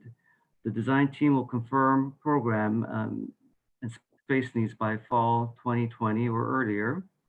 The concept designs are anticipated to be completed and presented to council by late 2020. Once the preferred concept option is approved, the design team will complete the schematic design and design development drawings by summer 2021, and both will be presented to council for approval as well. After, or probably with the schematic design, the staff will present the library, a detailed library project budget for council review and approval as well, and that'll be in spring of 2021. The construction documents and building permits will be completed by late 2021, which will also require approval from council to be issued for bid. The timeline for the construction documents may depend on how soon we could get the environmental clearance or the environmental declaration for the project as well. The environmental process we have to look at as a whole Measure O program, and that's the item that I guess we'll bring back to council so that we could issue an RFP for that service. The start of construction is anticipated for spring of 2022, and construction completion is 2023.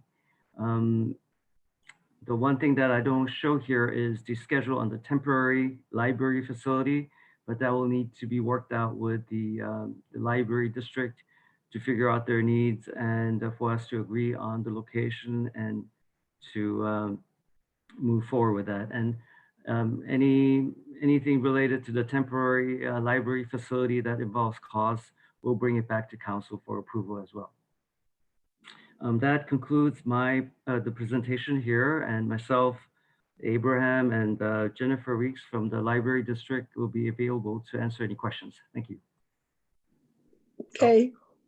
Can we go back to where I can see everybody's face instead of the slides? Cecil? Oh, there we go. There's everybody. Great. Yay, another one. We're moving forward. Hip, hip, hooray. Do we have any comments that either Jennifer or Chuck or Peggy want to make from the library? Well, thank you so very much. Having worked in this building and really been through this process, the district is absolutely thrilled that we are working in partnership with you to really serve your community. As you all know, it's lifelong learning is the mission of the public library. And so we're so happy that we're able to work together toward this very ambitious but wonderful goal. We were very, very impressed with Jason Architecture, with their depth of experience, with their innovative ideas, and their knowledge of the libraries and of public libraries. So thank you so much. I'm certainly happy to answer any questions. Chuck is here as our financial expertise, but again, this is absolutely a coordinated effort and we're very excited about it. Great, we are too. Welcome aboard to the Campbell family. All right. Katie and, sorry, Abraham. At this point, do we have any questions from council members? I see none. City Clerk, do we have any comments received? We have not received any comments under this item. Okay, then I'll bring it back to council for discussion or a motion? Rich? That's Ann? Liz? You're on mute, Liz. Paul, I'm sorry, I forgot Paul. Wait, we got Paul in there. Paul, you got any comments? No, I'm good. Okay, now Liz. Thank you. Welcome as well. It's exciting. Thank you for the additional information, Ujay, and congratulations again to getting through the Zoom presentation. I greatly admire anyone who did that. So understanding that the staff will help us with the big picture so council knows where the project stands throughout its duration, I would make a motion that the City Council adopt a resolution to award Measure O Campbell Library Improvements Design Services contract to Jason Architecture, authorize the city manager to execute a consultant services agreement in a contract amount not to exceed $1,704,200 and approve a corresponding budget amendment in account 448.8.518.7430 in fiscal year 2019-20. Second? I'll second. Ann? Yes. Roll call, please. Councilmember Waterman, Aye. Councilmember Bybee, Aye. Councilmember Resnikoff, He said aye. Aye. Vice Mayor Gibbons, Aye. Mayor Landry. Aye. What an exciting night, I have to say. This is so great. Staff, thank you for all your hard work. Ujay, Todd, thank you to all the consultants that have been here tonight with us. This is a wonderful step forward. We've been waiting for this for quite a long time and we're moving forward. Great. Thank you all. Thank you. Okay, now we're going to move on to new business. This is the designation of the newspaper to publish required legal advertising for the city of Campbell, and I think this is Bill. Actually, Madam Mayor, I'll introduce it. I'm sorry, Brian. Yes, thank you, Madam Mayor, member of this council. Oh, wait, hang on real quick, Brian. If anybody wishes to comment on this item, please submit your comments now to the city clerks at clerk's office, campbellca.gov. Okay, now you can go.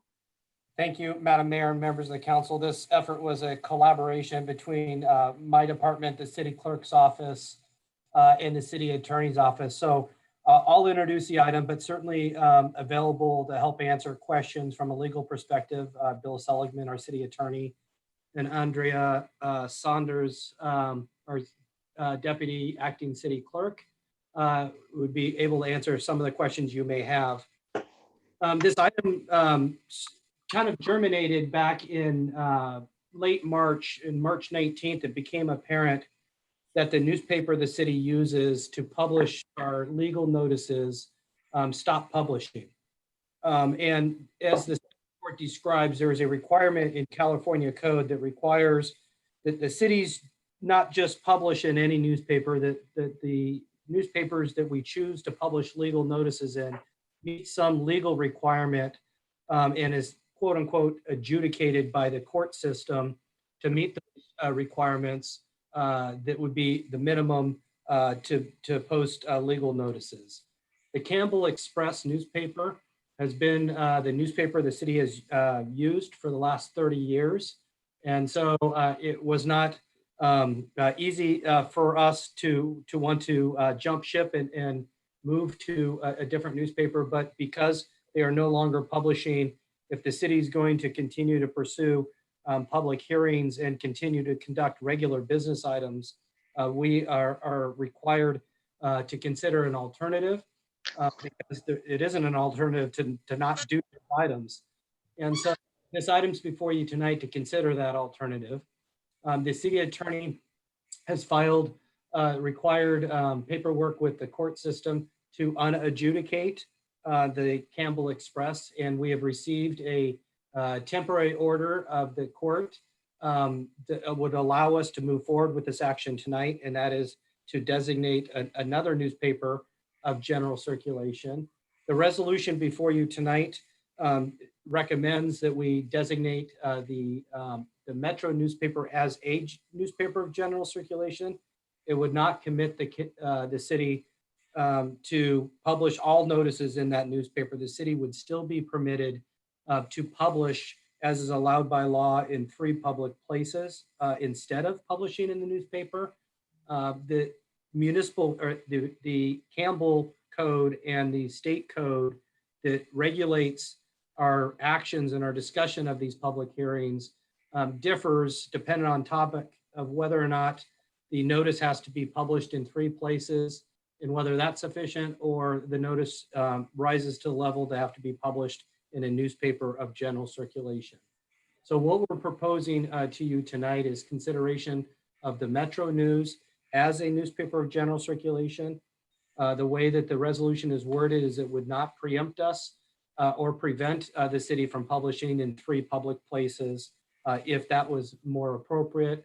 And it would not prevent the city from selecting another newspaper of general circulation should the Metro either be non-responsive or become impractical for the city to use the Metro News.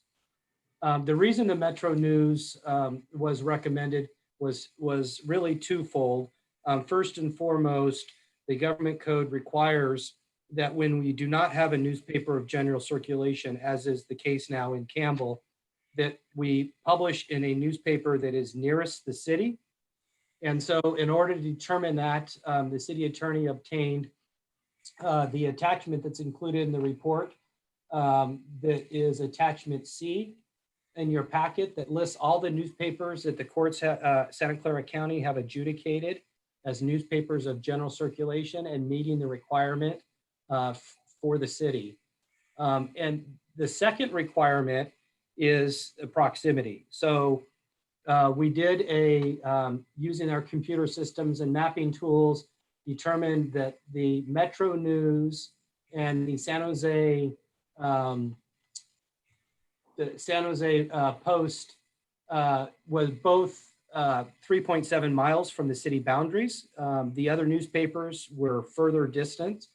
And so from those that were nearest the city, we looked at the cost differential between the Metro News and the San Jose Post and determined that the Metro appeared to be slightly cheaper. The published rates that is in attachment C were rates that were given to us by Santa Clara County courts. We've reached out to both the Metro News and the San Jose Post to understand their rates. And as they both explained to our city clerk, the rates that are published in attachment C are rates for specific sorts of notices. And so we have provided both the Metro and the Post some samples, I think, and the city clerk can address this if there's questions. We've provided samples of recent publications and got quotes for those publications, and the city clerk can give you the range of those costs. But I think that they're consistent that the Metro is slightly cheaper in that case. The only other thing I wanted to point out is the timing of the publication. Metro publishes once a week. And so the city would have to meet the publication requirements to get on that weekly publication. That's very similar to how we've been used to dealing with the Campbell Express.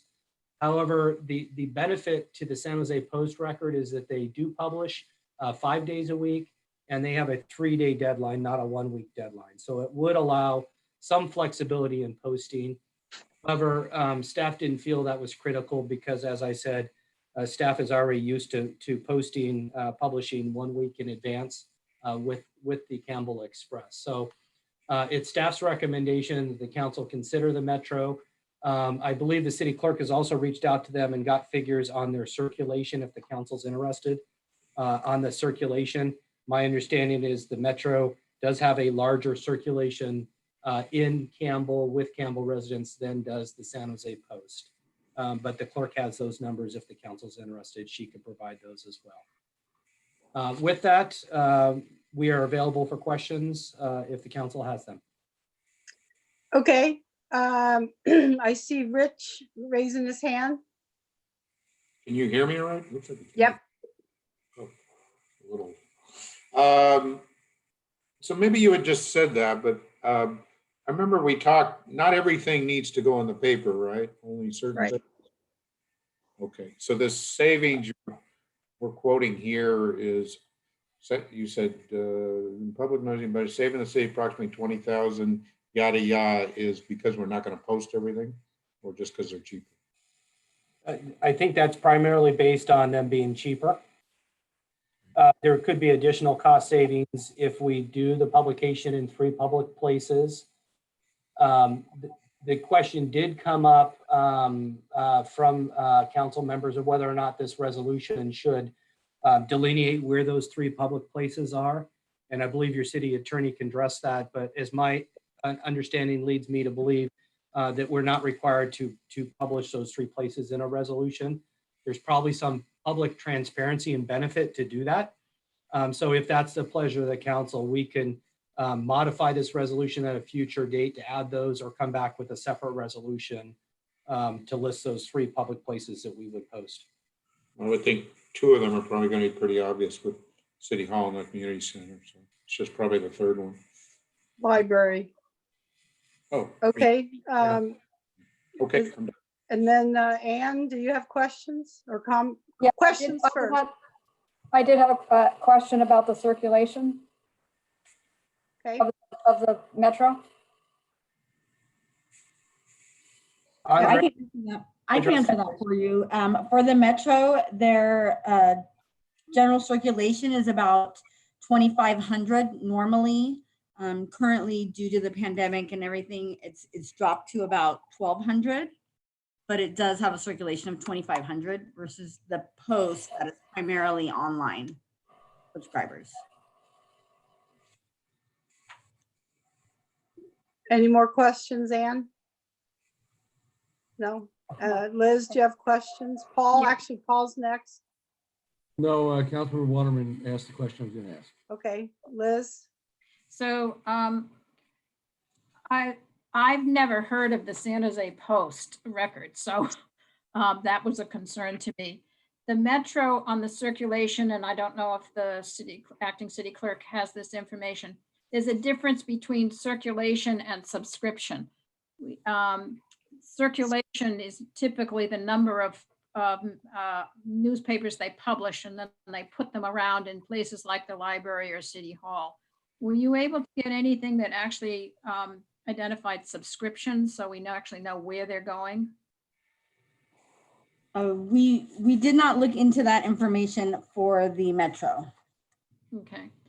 As I said, I haven't seen, and it could be the COVID situation, but I don't remember seeing a Metro in City Hall in the free racks for quite some time. So I'm very concerned that these are not going to really be up to the task of reaching our community members.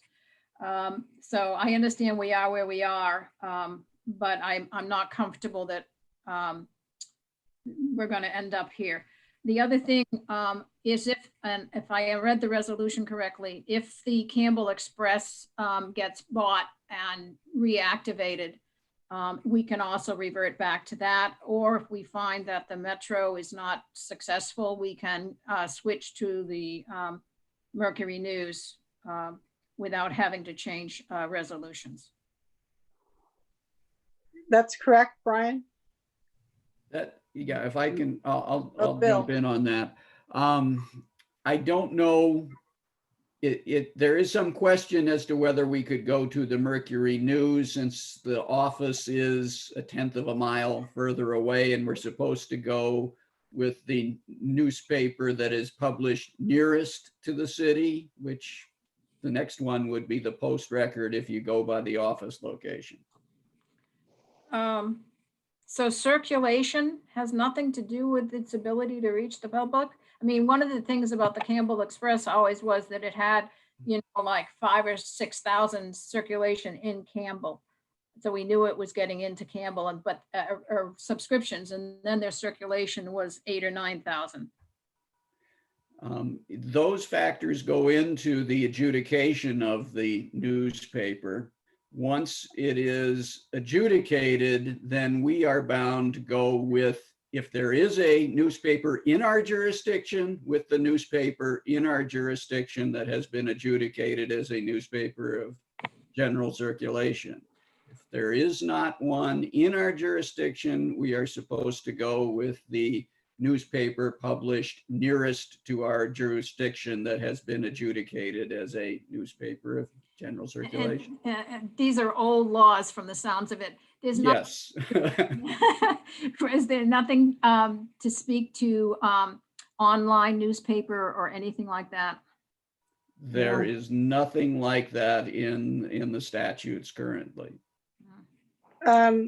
We'll have to give that to Evan's Christmas tree list. So if I can add to that, Madam Mayor, a little bit. No. You asked. Go ahead. Okay, I'll hold my comments. No, go ahead. I was giving you a hard time. I will say that the San Jose Post is primarily an online publication. There is some circulation there, but Andrea, can you delineate for us who they publish for? So the Post Record publishes all legal notices for the city of San Jose and the city of Mountain View. And then Santa Clara, Morgan Hill, Los Gatos, Saratoga, they publish for them on occasion, but the other two are, their notices are solely published through the Post Record.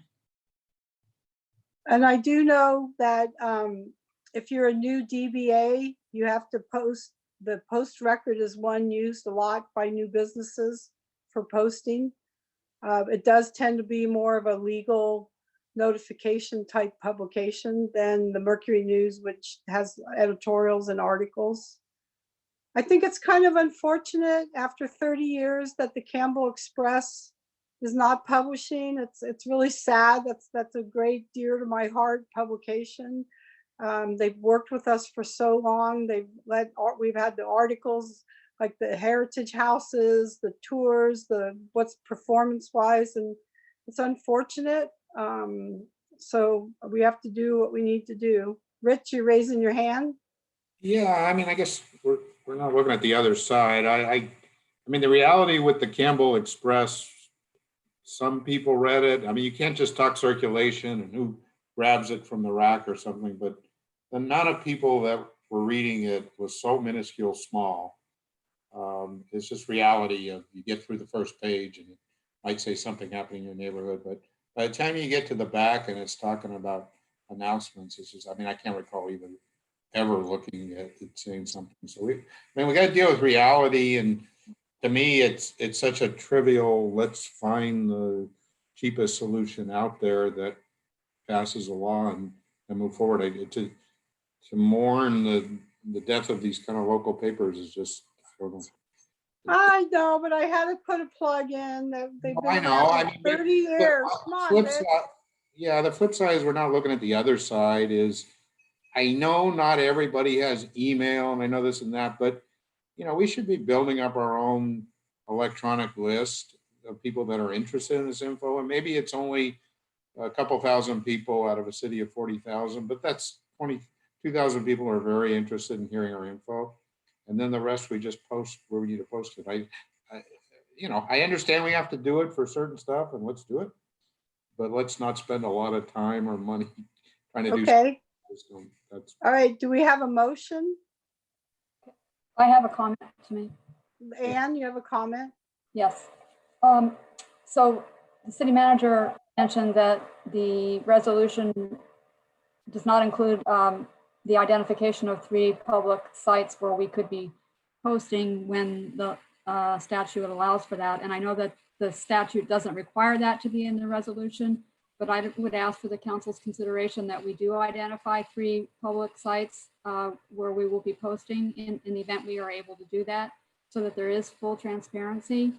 And I would recommend or suggest that we do it, or ask that we amend this resolution tonight rather than have to bring it back to amend a resolution. And the 3 sites that came to mind would be the library, the city hall, and the community center. I support that. I do too. Liz, are you asking a question or responding to Dan? I was just going to say that the city hall and the library are awfully close together, but I suppose it's where public would go that's really relevant. Do we have a posting board at the community center? Yes. Yes. We do. And the other option would be to post on would the city website still be an option for, public No, notice? the posting has to be in a physical location. Okay, well, it seems a little too insular to the downtown. We don't get out to our community much. So I would like to have seen something broader. We don't have any other public places to post. We don't have any other business or any other property to post at. One Paul? of the thoughts, if Brian? jump in, one of the thoughts could be, and those three public places are fine with me, but one of the thoughts we had discussed was whether or not at some of our parks, we could install a posting board that would look classy, at least, and post, whether it's Jack Fisher or Stoyanovich or some of those other parks, we could do that too as an alternative. But I think the three locations that were mentioned right now are easy. They're existing locations that we could take care of right here this evening. And in the future, we could always look at places. Rich? Yeah, so just, Brian, on this motion where we're saying designating Metro News, I mean, is there a way to say Metro News, but just to the minimum, only when we're required to post something, which is that small subset election? Yeah, it's only when we're required to do it in a physical paper. So normally, we're not posting everything. this council meetings and stuff doesn't get posted there, right? It hasn't been in the past, right? That's correct. This resolution wouldn't commit you to do all postings with the Metro, just those that would legally required to be published in a newspaper of general circulation. So the posting stays the same as it was with the Campbell Express, the same amount of posting and the same topics are, that part has not changed. Well, we'd reduce the number of postings in the newspaper, probably greater than what we anticipated in our fiscal analysis, because our previous resolution required that all of our postings be done in the Campbell Express. So this would open it up and allow us to choose a cheaper route, which would be physical posting where possible. And we would do that, which would reduce cost even more. Great. Well, Rich, any more comments? No, I like it. You want me to make a motion here then? Liz was raising her hand here. So I'll just offer this. I don't think our cheapest solution is necessarily the most transparent and appropriate solution. The purpose of this is to communicate to the public and our residents. So I just don't want us to make a decision to not post things just because it'll save us a few dollars here and there. The purpose is to communicate to our residents. So I would just offer that as something I think we need to err on the side of transparency rather than saving relatively small amounts of money. Rich? Yeah, I mean, so to be as transparent and to get out to the most people in this day and age is not, you know, yeah, we have to do a throwaway paper and let's do it, but that's not how most people are advertising. Most of us who've run for office don't put an ad in the Campbell Express. We go and, you know, email, social media. Maybe there's the city should be sending out, forgetting what the rules say. Electronically, people should be able to say, I'm interested in this type of information. Please email it to me. Here's my email. No, I don't disagree. We do have that, Rich. I don't think we aggressively, I know we do, but I don't think we aggressively pursue it. I don't think people want it. So I would like to see us more aggressive to say to people, hey, if you're interested in subject A, B, or C, here's where you sign up. Because I you know, just putting it on a website, again, that's not a technology where people just happen to pick up Tuesday, go, I'm going on the website. You need to advertise it more. To me, that's much more important some throwaway paper. Okay, is Ann raising her hand? Yes, my comment is that the reality of this is that it's really to fulfill a requirement of the government code that has been a long-standing rule, and it really is antiquated. And there aren't a lot of print options today with newspapers. And I know that a few years ago, when Senator Smithian was senator, I tried to, or I asked him to try and pass a law that would change it so that we didn't have to publish. And at that time, there was no traction. But maybe it's time to talk to our legislators and ask them to bring it forward. Okay, Paul. Yeah, thank you. Just a quick comment. I'm actually amazed of all the things we've done tonight. This is the most discussion we're having. I agree. I agree. That's a great comment, Paul. Councilmember Bybee is spot on. I mean, first of all, we have to do this because we have no choice with the Express. I think staff has picked a great option, and we have the option to not publish in the paper when we can avoid it. I'd like to move forward. And I think Councilmember Bybee had a good motion because you added in some additional verbiage to what's in the report. So are you making a motion, Paul? Well, I'll make the motion. I mean, I think if I heard it right, let me pull the other document. If I heard it right, it was to adopt a resolution designating the Metro News as a newspaper of general circulation for use by the city of Campbell. If I have it right, also identifying the 3 other sites that you can post in lieu of putting it in the newspaper when allowed by the appropriate statute. And designating the city hall, the library, and the community center. Possibly some parks. Yeah. Do we have a second? Accept that and even say or other areas to, future areas that we find to be appropriate. Okay, do we have a second? I'll second. Rich, okay, roll call, please. Councilmember Waterman. Aye. Councilmember Bybee. Aye. Councilmember Resnikoff. Aye. Vice Mayor Gibbons. Aye. Mayor Landry. Aye, that motion passes. So before we go to community council committee reports, our city attorney Bill needs to announce an action on a claim that was discussed during the closed session meeting tonight. Bill, can you make a report, please? Thank you, Mayor Landry, members of the council. You will recall in executive session tonight, you considered some actions with regard to the claim of Christian Von Scott. The actions to be announced are that the council voted to deny the claim by unanimous vote and also to authorize retention of outside counsel. Great, thank you. So our last item is to have any committee reports. Let's start in order of voting. Rich? No, nothing. Ann? Yes, I attended the BTA PAC meeting last week. Anything come out of it? Anything exciting?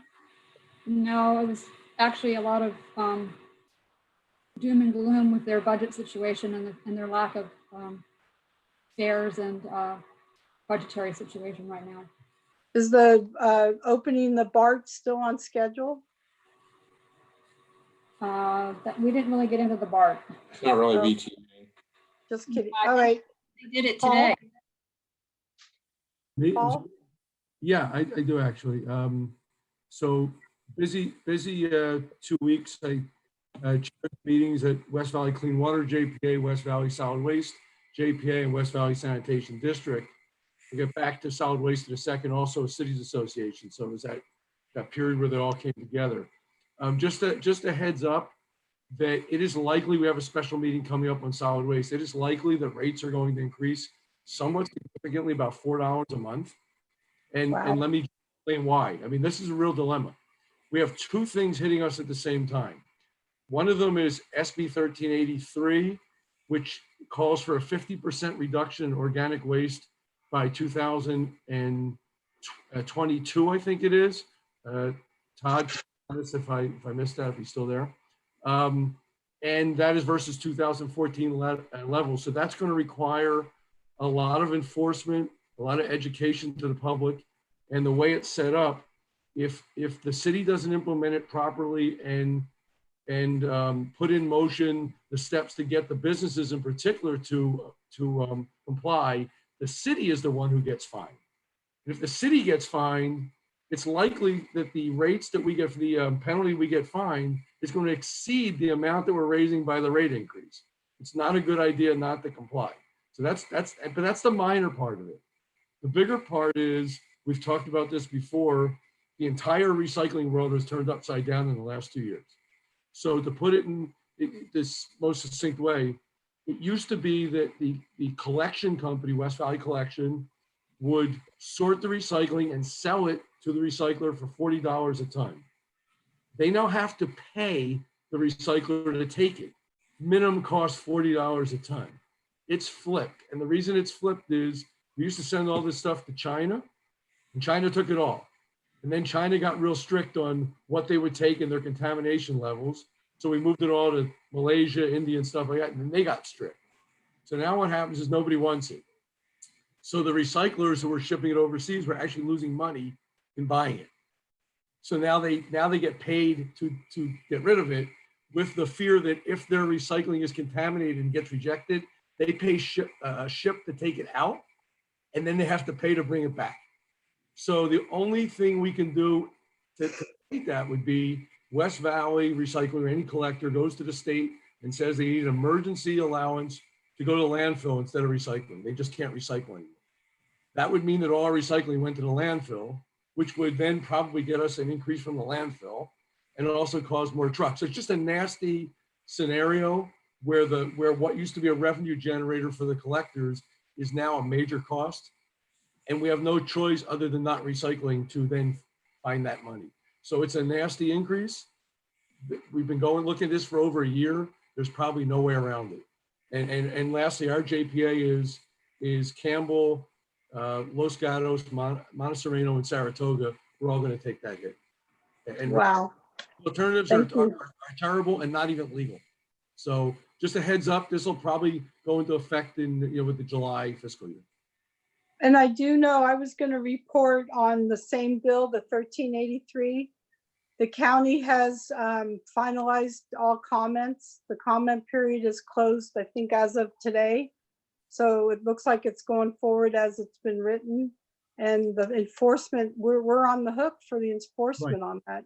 And just to let you know, in that whole big thing there, if we talked about potentially using reserves to pay for 1383 and then increasing the rate over, say, 3 years to get the rates back into the reserves, we'd be talking about 40 cents a month savings. It's like 10% of what we're talking about. It's the recycling part that's killing us. And there's some thought at 360 or 4, if you're going to pay it anyway, you bite the bullet now and you pay it, and then you move forward. And there's nothing we can do. This is legislation, and this is a total upheaval in recycling. And this is going to come back to us here shortly, Paul? This doesn't come to us, so the JPA will vote on this at the end of May in a special meeting. We postponed it because we wanted to bring some of the issues back to staff to understand the impact and who's paying and all that. But the reality is, I'm anticipating it'll pass because there really is no alternative other than not recycling. And I suspect that nobody wants that alternative, even at the cost of $2 a month. Thanks for the update. Liz? Thanks. Cecil, may I have my slides, please? See which ones come up first. Okay, so answering Councilmember Waterman's question about where the money's coming from Silicon Valley Clean Energy. The mission statement, this strategic plan for Silicon Valley Clean Energy is decarbonization of the environment. And we've been doing that in addition to buying 100% carbon-free power and 100% renewable power. We've also been charging customers less than 4% less than PG&E. And it would be even less than that if PG&E didn't have legislation saying that we have to pay them, sort of like the garbage stuff. But as a result, money has been set aside annually, and there is money, and we're going to take a hit on the margin of the corporation to provide the $10 million as relief funds. And there's 2 customer relief programs. One is anyone who's on a CARE or FARA customer billing will get a $100 credit automatically on their bills over the next 2 months, $50 a month. Any small business will get a letter asking them if they would like to apply for a $250 credit on their bill. The second program is the workforce release, which is the world in California and elsewhere changes to electrification as relating to all our all electric building code efforts or REACH codes. There is a need to train the workforce. So there will be a online class, professional classes run probably by one of the community colleges. And with the certificate of completion, people will be getting a $500 credit for their time and effort. And in addition, if they choose to implement some of their training, such as putting in an electric heat pump hot water heater or an electric furnace, also be given a stipend to do that work in their own homes. The third program, which I mentioned briefly earlier, is that communities, all cities, all of our cities have to be planning for resiliency. And that's not totally COVID related, certainly, but it's PSPS, the power shutoffs that we know are continuing to happen. So we've come up with $5 million to be distributed across all of the cities. There will be some planning support, and each city will get an allocation. Campbell's allocation based on consumption load, it will probably be about 150,000, could be more than that. The total value to Campbell is about $500,000. Next slide. Okay, so that just says that. Go ahead. I think there's one more. I don't know if you were able to open the link. So that's what's been going on with Silicon Valley Clean Energy. The other meeting that I've had is on the ABAG meeting. There's a meeting this coming Thursday. That's okay. We can skip that slide, Cecil. Thank you. The big thing to take note is that the regional growth forecast for the Plan 2040, staff has been advised about the changes and plans. And the big deal is that Campbell has 3,840 acres in its boundaries. 2,621 acres are defined by MTC as being planned development areas, PDAs, and it is likely that they will be labeled as such when they do the RENA number allocations. And the city will not get any money for those if we don't self-declare. Our current area is 265 acres, and we are obliged to come up with 50%, which would be 1,310 acres. So there's a lot going on there that could come down to be problematic for Campbell as the next RENA cycle comes in. Because of COVID, there was a request that has gone into the state, extended the RENA housing and the Plan 2050 and the housing element deadline by 1 month from December 2022 to January 2023. I think I've got my years right. There's a request going in from ABAG MTC to the governor requesting a 1-year extension, given that most cities are expecting staffing reductions and will not have the ability to properly respond to that. The next big item is Assembly Bill 1487, which is the one that is mandating that cities and counties, all 9 Bay Area counties, put a bond measure on the ballot. It's currently proposed for $35 per 100,000 assessed value. That's going to be discussed on Thursday. We suspect that the polling numbers will come in not supportive of that, but we still want to make sure we understand. there's going to be a big effort to try, and you've all received notices from the community, trying to get support for that to go on the November ballot. So if you are hearing things, that's what it's about. And you may hear a lot more after Thursday.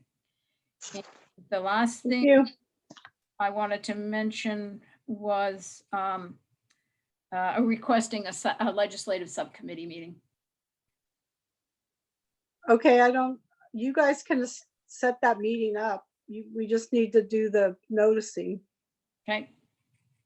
All right, so thank you. Let's see, I have several to report. From the biggest picture, the United States Conference of Mayors, which is mayors all over the country, has been very actively polling all the cities, asking them where they're at with supplies. Has there been a food supply shortage? Do we have enough PP&E?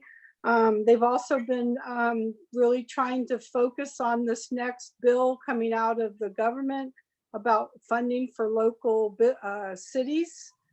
So I've been participating in their surveys and emails. I think I mentioned 2 weeks ago that 15 mayors in the Bay Area and the Santa Clara County wrote a letter to the county regarding testing and contract testing, and that has been a lot of the emphasis in the county phone calls lately, is this kickoff and starting of, I think it's 500 people have already been brought on for the contact tracing. We have, I think twice a week, the county has elected official calls. We get an update from the health officer on how we're doing. Like I mentioned in the beginning, they did relax the rules on retail businesses, and hopefully on our call tomorrow, we may get more good news. The chief of police and I participated on Wednesday through the Santa Mosaquino Neighborhood Association. We had a live stream teletown. I think the numbers in the end, we had 78 people listening, which I thought was wonderful, more than our council meetings. The last item is the Chamber of Commerce. Hope you've been noticing orange ribbons and bows around the trees and poles in the city. The ribbons are for recovery, the orange ribbons are meant to serve as a symbolic visual sign of support for the recovery of local businesses, organizations, and residents that are impacted by the COVID pandemic. Anybody that's interested, for $25, you can get 25 ribbons. Their goal is to try to cover as much of Campbell as possible. And as of, I think yesterday, they were several $100s into this, and different neighborhood groups were buying them.